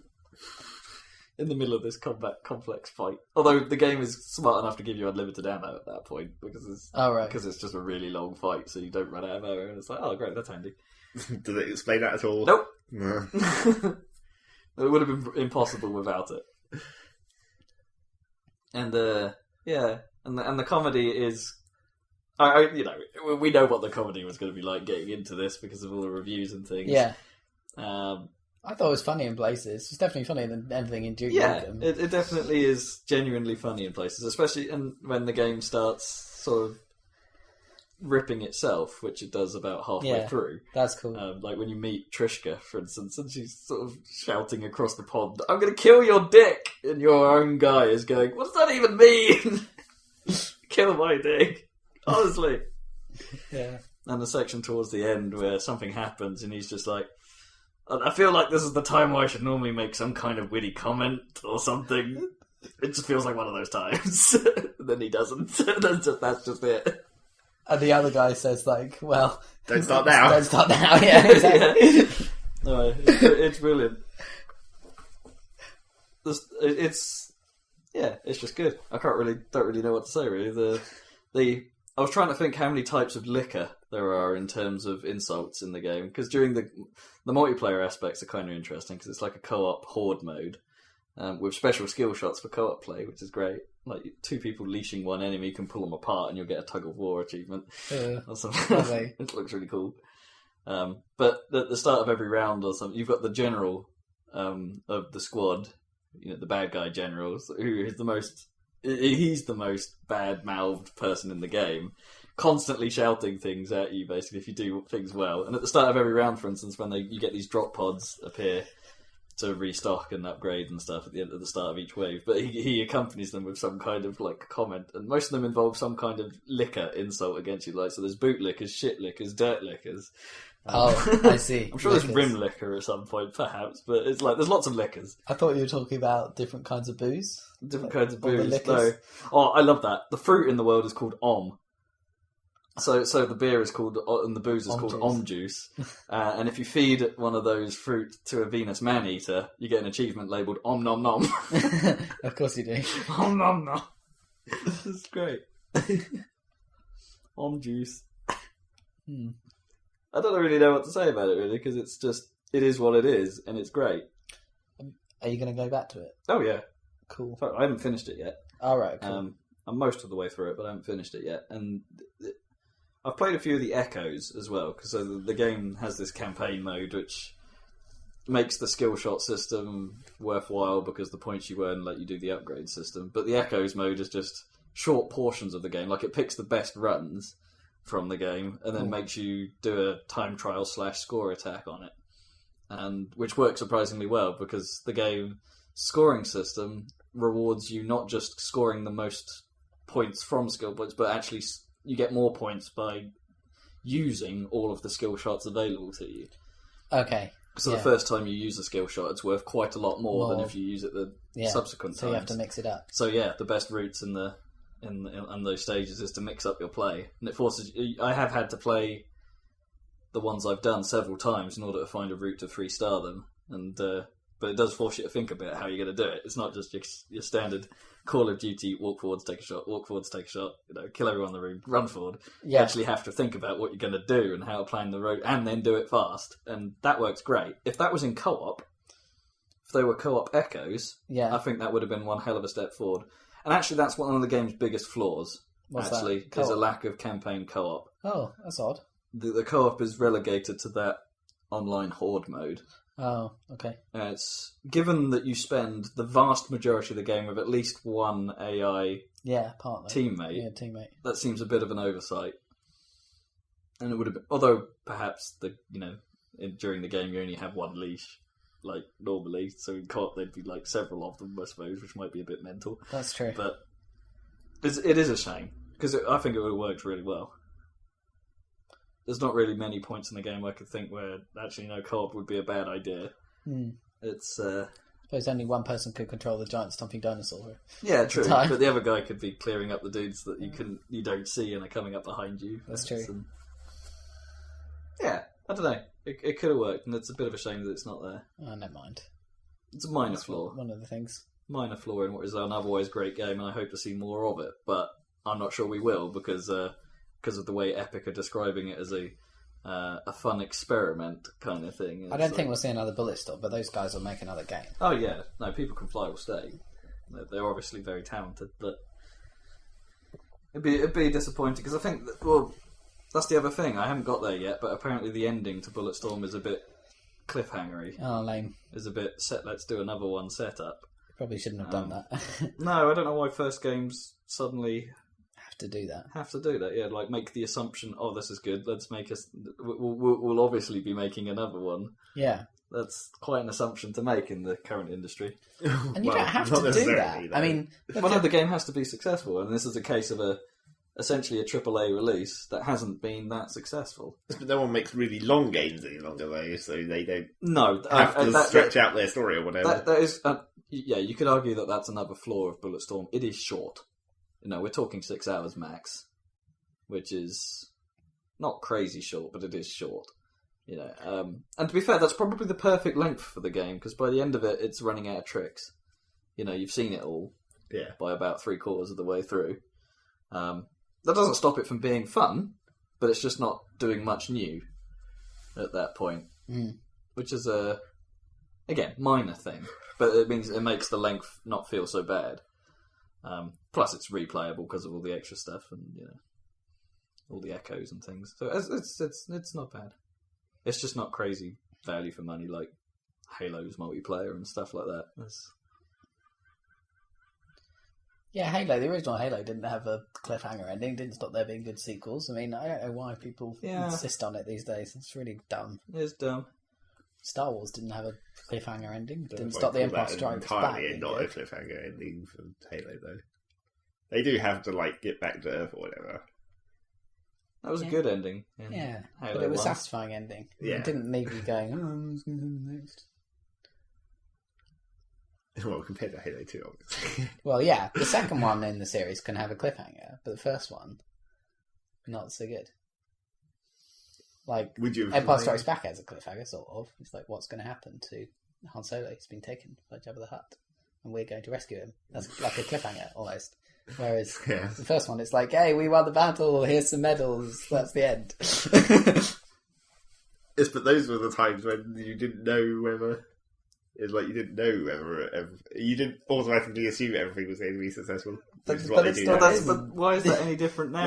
Yeah. But now they do. They just automatically assume that everyone's going to buy everything. Trilogies are in. Yeah, they are. They're longer than trilogies, though. But they're still called trilogy. Oh, quadrilogy. Everything called trilogy. What are you going to call it when Halo gets to 6? Sex. They're starting. Sextilogy. A sexology. They are making Halo 4, aren't they? And 5 and 6. Yeah. But they might as well call that a second trilogy, sort of Star Wars style. Like the sequel trilogy. As we discussed before, they can't actually call it Halo. Because it cannot involve Halos in any way. Yeah. Well, no, but it could be about Forerunner stuff that's pre the Halo. Yes, but it's still not going to be Halos. We really don't know. The name did start losing point, though, didn't it, really, as the series went on? After the first one, it certainly did, yeah. the third one, they fucking make a Halo. Yeah, but blow the shit up. But it becomes less and less sort of about the ring, really, as it goes on. But it's about the Flood, which is about the Halos. It's like one level on a Halo in 3, and there's like maybe 2 or 3. I suppose there's a few in Halo 2. Delta Halo is quite. You get Delta Halo. There's but that's the only one in Halo 2. Yeah, it's Delta Halo. Yeah, that's the only one. There's going to be more. Well, yeah, but there's like 2 in Halo 3, isn't there? Because you go to the Alpha. Well, what was it? The crazy the Arc thing. The Arc thing, which isn't really a Halo, but it's like one. Sort of. Yeah, that one doesn't even work, does it? From the sort of from the canon of the world, it's utterly dumb. The science of it, kind of thing. What doesn't? The Arc. What about the Arc? The fact that it's not like a ring and it's like it's like a flower with gravity somehow. It's not meant to be a ring. Yeah, but the whole point in the world working was that it was a ring, so it could spin for gravity. And it's like, how does the Arc work? Well, since it's so much bigger, because it makes halos, presumably it just has enough mass that it creates its own gravity. But then it would have to be incredibly strong not to collapse into a spherical shape if it was that massive. They make halos. That's true. And those have to resist the rotational forces. I just realised I'm not keeping a tag list this week. Oh, never mind. Do it the hard way. I'll do it the hard way. So no more Red Faction, ever. Yeah. Well, they fucked that up with Armageddon. Yeah, they did. Those idiots. Yeah, Armageddon was a bit of a misstep. I have to admit that, if they'd have perhaps taken what made Guerrilla good and made another one like that, but slightly less tedious, than Guerrilla kind of ended up. But they could have just made basically any new game with that destruction technology. That's true. It didn't have to be in the Guerrilla Red Faction universe. Well, maybe they Armageddon still has the destruction technology. Yeah, but it's so ridiculously tinily underplayed. Yeah. It's confined. They needed to make another open world-ish kind of game. That is a weird decision. Red Faction and open world seems to be what they didn't get right in the first 2 games, and then they made Guerrilla and it had success, and they thought, fantastic, we're on to win it. What do we do now? Let's go back to linear shooter, shall we? Yeah, that'll do. How do we know? That's worked so well for us. Because they've outright said they've got no plans for Red Faction in the future. Yeah, so, but I don't know. It might come back a long, long time away, but in the near future, THQ are not going to do any more. Red Faction 1 was a long time ago, though, so there has been gaps. Well, there was Red Faction 1, Red Faction 2, and then there was the big gap, and they revamped it for Guerrilla. But what other game did they possibly put that destruction technology in? Practically anything. They're not going to put it in Saints Row, apparently. Something awesome. Saints Row is going to be sweet. I have a feeling. It's going to be stupid. It's going to be hilarious. It's going to be more ridiculous than Just Cause 2, but in a different way. They could put that destruction tech in any large-scale warfare game, really, couldn't they? I mean, Battlefield 3 has its own, which looks damn impressive. Well, it's sort of different, because, I mean, I think it only worked... Red Faction, in Guerrilla's one, it was like... It did sort of have the sort of first more detailed attempt at making a real physics model of it, where it's like structural stresses and stuff actually sort of mattered. But it only really worked because everything appeared to be made of like polystyrene and steel bars. I don't think you could really apply that so easily to like a brick structure or whatever. Because that doesn't have as obvious like load-bearing poles or whatever like prefabricated steel boxes do. And they could just explain that everything on Mars was made of... Yeah, made of shit because they didn't have, capability to make better materials. Yeah. Or they were cheap asses, depending. So yeah, no more Red Faction. I don't know. I think they could have adapted it to, like, non-shitty buildings. I mean, that would be the improvement they make to the engine, surely. Well, yeah. So I better quickly talk about what I've been playing, I guess. Alright. We're not running out of time. At all. Not at all. Sorry? Not even slightly. We've only used up, 2 hours. 5/6 of this podcast. Whatever. So, yeah, I finished L.A Noire. In case that goddamn time! That game is long, man. How long? You should play it and find out how long it is. There's a lot of cases. I don't know how many hours. I haven't got the hour count, but it must be at least 35. Do you think? Yeah. About as long as Red Dead, then. No, maybe a bit shorter than Red. But it feels long. I mean, Yahtzee was like, oh my god, that was freaking long after his review. But anyway, so where were we talking about? We were on the Vice desk, weren't we, I think? So the Arson desk is the next desk. Arson! And I thought, you get, or whatever, that wouldn't be as interesting as the other desk. But it's actually one of the coolest ones. the investigating the fires and stuff is cool, and the storyline for that desk is like a conspiracy thing, which is actually more interesting than any of the other overarching stories. Because like the homicide desk had the kind of Black Dahlia killer story thing, and then the Vice had sort of this shipment of drugs that was stolen by some army people off a ship or something, army surplus morphine. Yeah. And that was vaguely interesting because it had like gangsters and stuff involved. But this one is like this awesome conspiracy to do with like new houses being built and stuff, and there's all kinds of insurance scams and all kinds of craziness going on, and it's super awesome. And it's got it doesn't sound it from that description. No, it is. It's all it's like drugs, girls, vice, arson, and then all of a sudden housing insurance fraud. Yeah, but it is. It's like people are getting burned inside their houses into a crisp. It's really horrid. You go in and it's like your whole family. There's charred remains. Good eye. Yeah, it's pretty gruesome, and it's all sort of. Are those charred remains fires. Then using the innovative face technology? No, but they are in engine. You can walk around them and stuff. It's pretty grim. Yeah. So that's all cool, and the kind of the people who are at the head of the conspiracy are like the guy who's the head of the housing development. He seems to be played by the guy he played Denethor in Return of the King. I don't know if we talked about this before. Who the fuck is Denethor? Good characters, I know. He's the steward of Gondor. It's your favourite one of the film. It is. Yeah, he's a big character.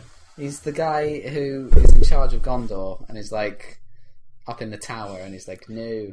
The steward of Gondor, for some reason I immediately thought like an air steward. It's like just walking down the middle of a plane going, I'm from Gondor! It's the steward because he's not the king. Would you like a drink? He like works instead of the king. Make sure your tray table is in the upright position. Why does he have that? The Gondorians talk like that. They look a bit like Brian Blessed or something. For you Gorgons. Oh yeah. Gorgons. I don't think they have a voice like that either. No, probably not. They just go, woo. Yeah, they do just go, woo. You know the guy that tried to burn his own son while he was still alive?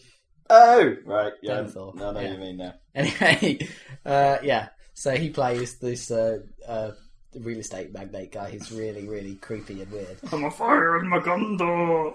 What the fuck? What is wrong with you? I'm a fire in my Gondor. Talking about Gondor. Someone Photoshop that quick. Just take a picture of Gondor, paint it black, put the face on it with the laser. I'm a fire in my Gondor. Yeah, so that's cool. Gondor, is that like a condor that's flown a very long way? It's like gone. Is that what they are? Is there actually... is there giant... What the fuck? Is there giant condors in... I mean, there are giant condors. They're eagles. Yeah, but is that where the name of that country comes from? Don't think so. It's Gondor and Arnor. I think it comes from... No. Elvish or something, probably. Well, the two parts of Gondor are named after the sun and the moon, because Ithilien is the land of the moon, and the other side is... Okay. Anyway. Arnor. I think Arnor is the sun. I think. Isn't that just a Chinese man saying no? Arnor. Anyway, enough of that. Enough of generic podcast racing. Yeah. Arnor. So, do you want some spoilers and stuff? Do you want to know about the ending and stuff? I won't give it know. away or stuff, because I don't want anyone to... But I'll say it has been quite a long time. So tell us some stuff and stuff. It does one awesome thing in the middle of the arson desk. Here's what you can tell us in terms of spoilers. Is it what we thought it was last time we talked about it? What was Is that? it even close to what we predicted?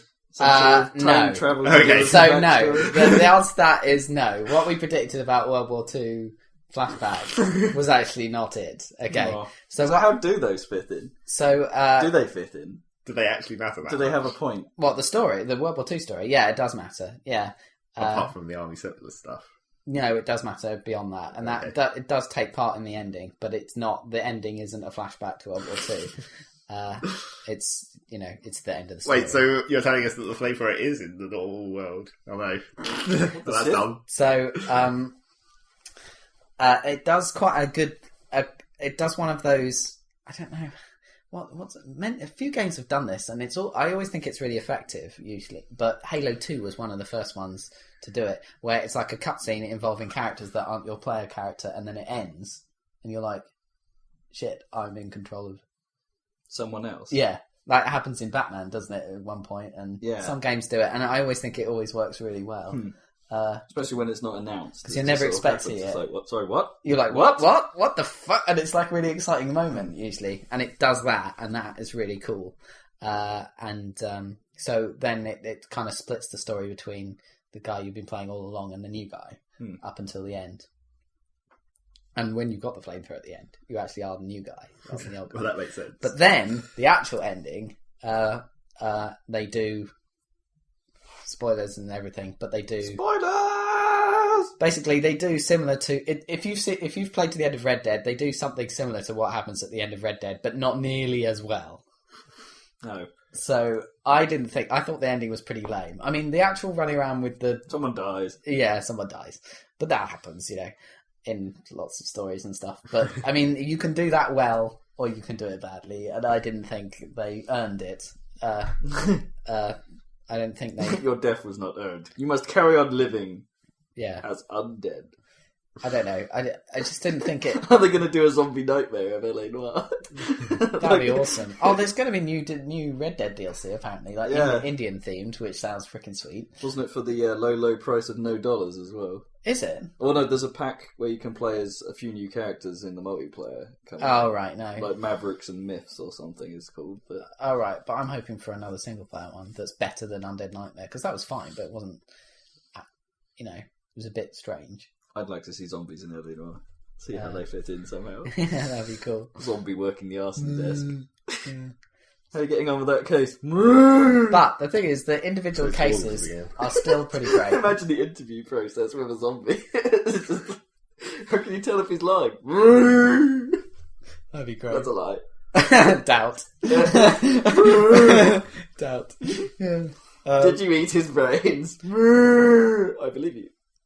But I have been playing the DLC cases alongside the story, or whatever, and they're all really good, because they don't really matter that much, the story, obviously, because they can't. But as individual stories, they're really cool. They always have some kind of cool new location or something. Like, there was one of them that had a whole soup factory, and you walked around it as it was working, and you could see everything, the conveyor belts and all the mixers and stuff. It was actually kind of cool. Making soup. And then there was another one which had the spruce goose in it, in a hangar. You could walk around the spruce goose looking for evidence. It was way cool. Q's Aircraft Company and everything. Yeah, it was freaking sweet. Spruce goose. And it was it was exciting, and there was a huge explosion at the start of that one.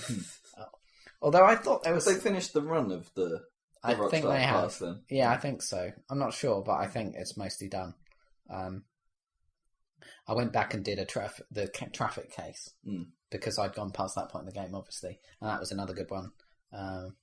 I think it almost works better episodically. I think the overarching story of L.A. Noire in some ways isn't as good as the individual little cases, because I think the writing, the dialogue is all really good, but the writing, as in the story, sometimes isn't so good. I think it's maybe suffering from that long development period. And all the trouble. Have you heard about the trouble over L.A. Noire's development? Yes, they've been sort of claiming that, was it Team Bondi or whatever? Bondi, yeah. Bondi, or there's been some people out of them that have come out quite vocally saying the crunch was horrific. Yeah. I mean, the crunch is always quite bad for a game company. This crunch went on for years. This wasn't just a crunch at the end. The whole development cycle was a crunch. Yeah, and there were people working 100 hours a week. 110 hours a week. Although a lot of people are claiming that 100-hour figure is quite an exaggeration. Yeah, somewhere. But a lot of the management aren't saying no, it wasn't like that. They're just, their defence is, yeah, it was like that, but we did the same. Everyone did. It's not as if the management didn't work as hard as everyone else. They did. Everyone just worked really, really, really, really ridiculously hard. Too hard.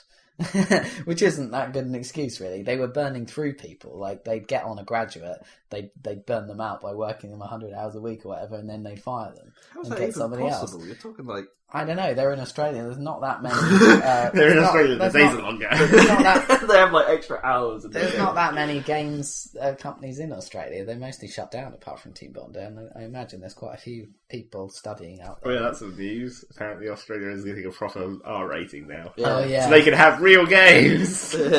Gears of War. Oh, and Gears of War 3 got past the German censors somehow. I know. What? Have they made it less gory somehow? Maybe you don't actually kill anything that has red blood. No humans die. But don't the Locust have red blood? It's sort of dark. Change it to green like Carmageddon. Well, yeah. That's an easy fix. Make them zombies. Make everything zombies. The world's a better place. They kind of are zombies, sort of. Not really. They're aliens. I don't know if the Germans care about whether it is just red human blood or whether if it was red blood coming out of something else that would matter. I can't remember what it was called, but the developer of Burn Zombie Burn is making a new game, and it's like called something like Die Zombie Die or something ridiculous. It's like exactly the same title. Telling zombies what to do. Telling them what to do. Dead zombie You dead. just die. What else have I been playing? Assassin's Creed, but I can't be bothered to talk about that again. It's all more of that. Dodge a bullet. Is that actually finished? Sorry, have I finished that? Yeah. No. Are you getting close? Yes. Oh, good. I did the last Christina mission, which is I think the one where you need the most sync to get that unlocked. You need 70% sync. Right. So I got that one. Sync what else? Oh yeah, I played some Burnout Paradise. I went What? over to my friend's. Well, I was with a friend of mine in London, and we went over to his friend's house, and they were just playing it, and they were just getting drunk and handing the controller around. And it was actually really good for that, because you could do the race or whatever, and then you got to the end, and then you, instead of driving to find a new race or whatever, you have to, instead of going to a menu, you just hand the controller to the next person, and it made it for a really good party game, because they just all you'll go. Okay, but then that one person then has to find something to do. Yeah, but It they would be could really irritating if someone left you in the middle of nowhere. There's no events about. It's like, oh fuck, I'm not going to That's find true. it now. But you can never be that far away. I don't think they'd Well, the top left of the map's pretty bad for that. That's there aren't true. many junctions up there. Yeah, but it still has that terrible problem of, oh god, when do I turn? Or Yeah, that's the main thing. It's not nearly as good as previous ones. Yeah, but I had more fun than I think expected. It was better than I remembered. Plus, I think the PC version has some serious issues on my machine, actually. Since I've got the new monitor and I can up the res to 1080 and stuff, the game doesn't like 1080. It just doesn't. Even without 3D turned on, if I up the res too far, and Hot Pursuit has the same problem, actually. It might be something to do with Criterion's engine or something. But if I up the resolution too high, then it's not even like a proper chug, if you know what I mean. It's not like the frame rate's going down, it becomes stuttery. Right, yeah. So the game is periodically pausing, sort of regularly pausing, for incredibly brief periods of time. So essentially, I'm describing frame rate almost there, aren't I? Yep. But you know what I mean, it's sort of, it's an irregular, it's not like, it's a kind of irregular pattern, and it makes the game very jumpy and hard to see what's going on. And it's, so yeah, I have to knock the res down on that. And I didn't know that until I got my bigger monitor. A lot of things have problems on your machine at the moment for some reason. I'm sure. Well, not really, just cause ran kind of slow, but that's because it's kind of got a lot of features and we turned them all on. Should have run better than that, though, I would have said. Maybe. Even for your older graphics card. The card is 2 years old now. When are you going to buy a new one? That's the question. I don't intend on it anytime soon, but Battlefield 3 is going to come out. So? it might run You fine. need smooth frame rate for that shit. I'm sure it'll be fine. So yeah, I played the Bastion demo. Oh yes. Yeah, it's pretty cool. The combat is actually quite hard at first. I keep you press A to dodge, and I keep double tapping A like I'm in Batman. I don't know why. And even the little squib things or whatever they are, they kind of gang up, and it's quite hard to because you have a sort of Z targeting, sort of but it only works when you raise your shield or draw your bow or something, and then you can flick between targets using the left and right bumpers, or whatever. But and then as soon as you fire your bow or lower your shield to swipe, you've lost your lock completely. So, but you can move around in all directions and stuff. But a lot of it is about dodging, and trying to work your way around. So yeah, but the actual, the dynamic narration, that's the selling point, and it's pretty damn cool. Yeah, a lot of people say that is pretty damn good, but one of the game's bigger flaws from the reviews is that the actual story kind of comes to nothing. The actual sort of meaning of the plot itself ends up not having much weight. Because they set it up as being this mystical thing or whatever that's going to... you wake up and you don't know where you are and it does nothing explains anything, and then it gradually sort of explains... Eventually, the demo ends when you find out what the Bastion is and stuff. And, but that's pretty cool. And you're just called the boy. And the levels kind of build up in front of you, so you can't see ahead of you. Yeah, I saw that. That's really cool. I mean, I love the graphical style of it. It's nice. It does look good. A lot. As I say, the main draw at the moment seems to be that people enjoy the combat. The combat's really varied, and also one of the more customizable difficulty trees ever seen in a game. Oh, is that right? A game of that type, because you can tweak everything, as to how much damage you take to how much damage you deal, compared to how enemies behave to an extent. How do they ever block attacks, for instance? Do they play defensively? And it's there's lots of customization, so you can tune it to how you want to play it, rather than just some generic easy, medium, hard. That does sound cool, actually. Of course, that's not in the demo, but... No, but it's pretty neat. We're running out of time. 5 minutes. Yeah, sure. 5 minutes of Tosh. Is there Tosh to be had? Is there still games to be had? Have you seen Harry Potter yet? No. Oh, I haven't. No. Okay, I can't talk about that then. Yeah. I haven't seen either of them, so... the last one. Even from my opinion of Harry Potter, it's good. Yeah, well... It's a good film. It's supposed to be good. Yeah. I'm looking forward to that. I don't know when I'm going to fucking get to see it. So. Evidently, I'm not going to see it until DVDs come out, so I can watch both of them. What? You've not seen part one? Part one? No. Yeah. I can't actually very much remember the previous film. You could probably just read the halfway through the book. And I read stop, the book. And then, I know, but to remind yourself. And then you'd be like... No, you could probably go into 2 and know everything that's going on. Well, supposedly, from what I heard... They haven't changed it. In 1 was actually kind of...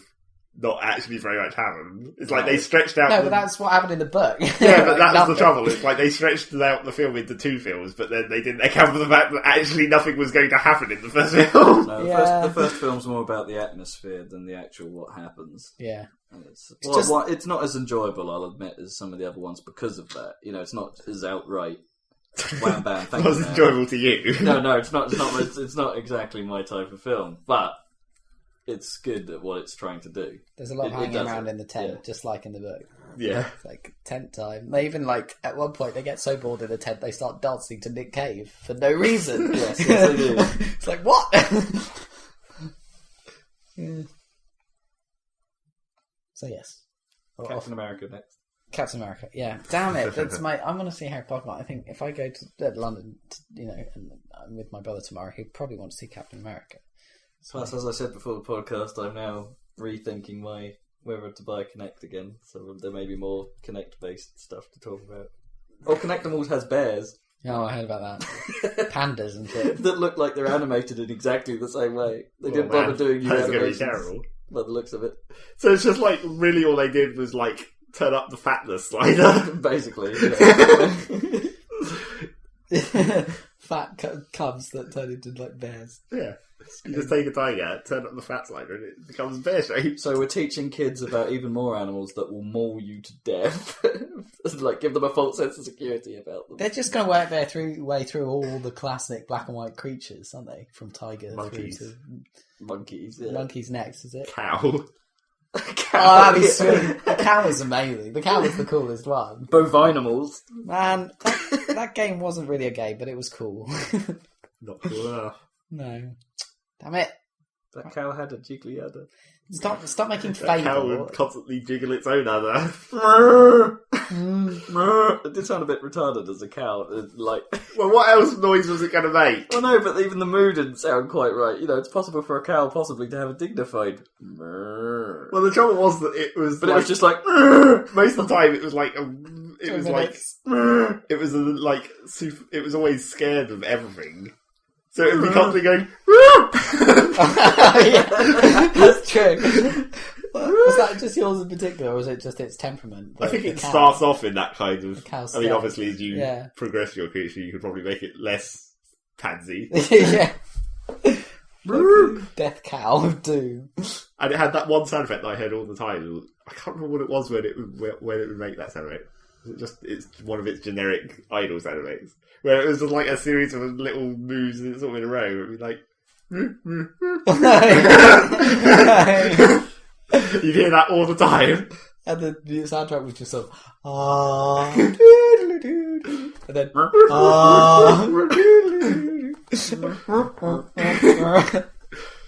oh, I've got this notion that I quite like to sail the ocean. Yep. Those guys in Black One 2 weren't nearly as cool. They sang about beer though, which was sort of cool. Instead of a boat. We quite need some bread. Till we've got some beer. Bread. Corn. Maize. Wood. Not maize. Wood. Corn. We need wood. God. We need wood. Norse power! Norse power. Right, well, thanks for joining us on the Saladcast again, or the Sonicast, whatever it is. Not so much Sonic this shit is, we've just recorded. Not so much Sonic this time, but plenty of other good stuff. And join us again next time, when we'll have what we have. Fuck only knows. Fuck only knows what's next. Probably some more Final Fantasies. I've been working through that, but didn't feel it worthwhile to talk about. The end of Assassin's Creed Brother, possibly. Oh no! Oh no! Oh no, we can't see when it's ending. The sweet sailors come on. Let's just say bye. Let's say bye. Let's say bye for 2 more seconds. Bye.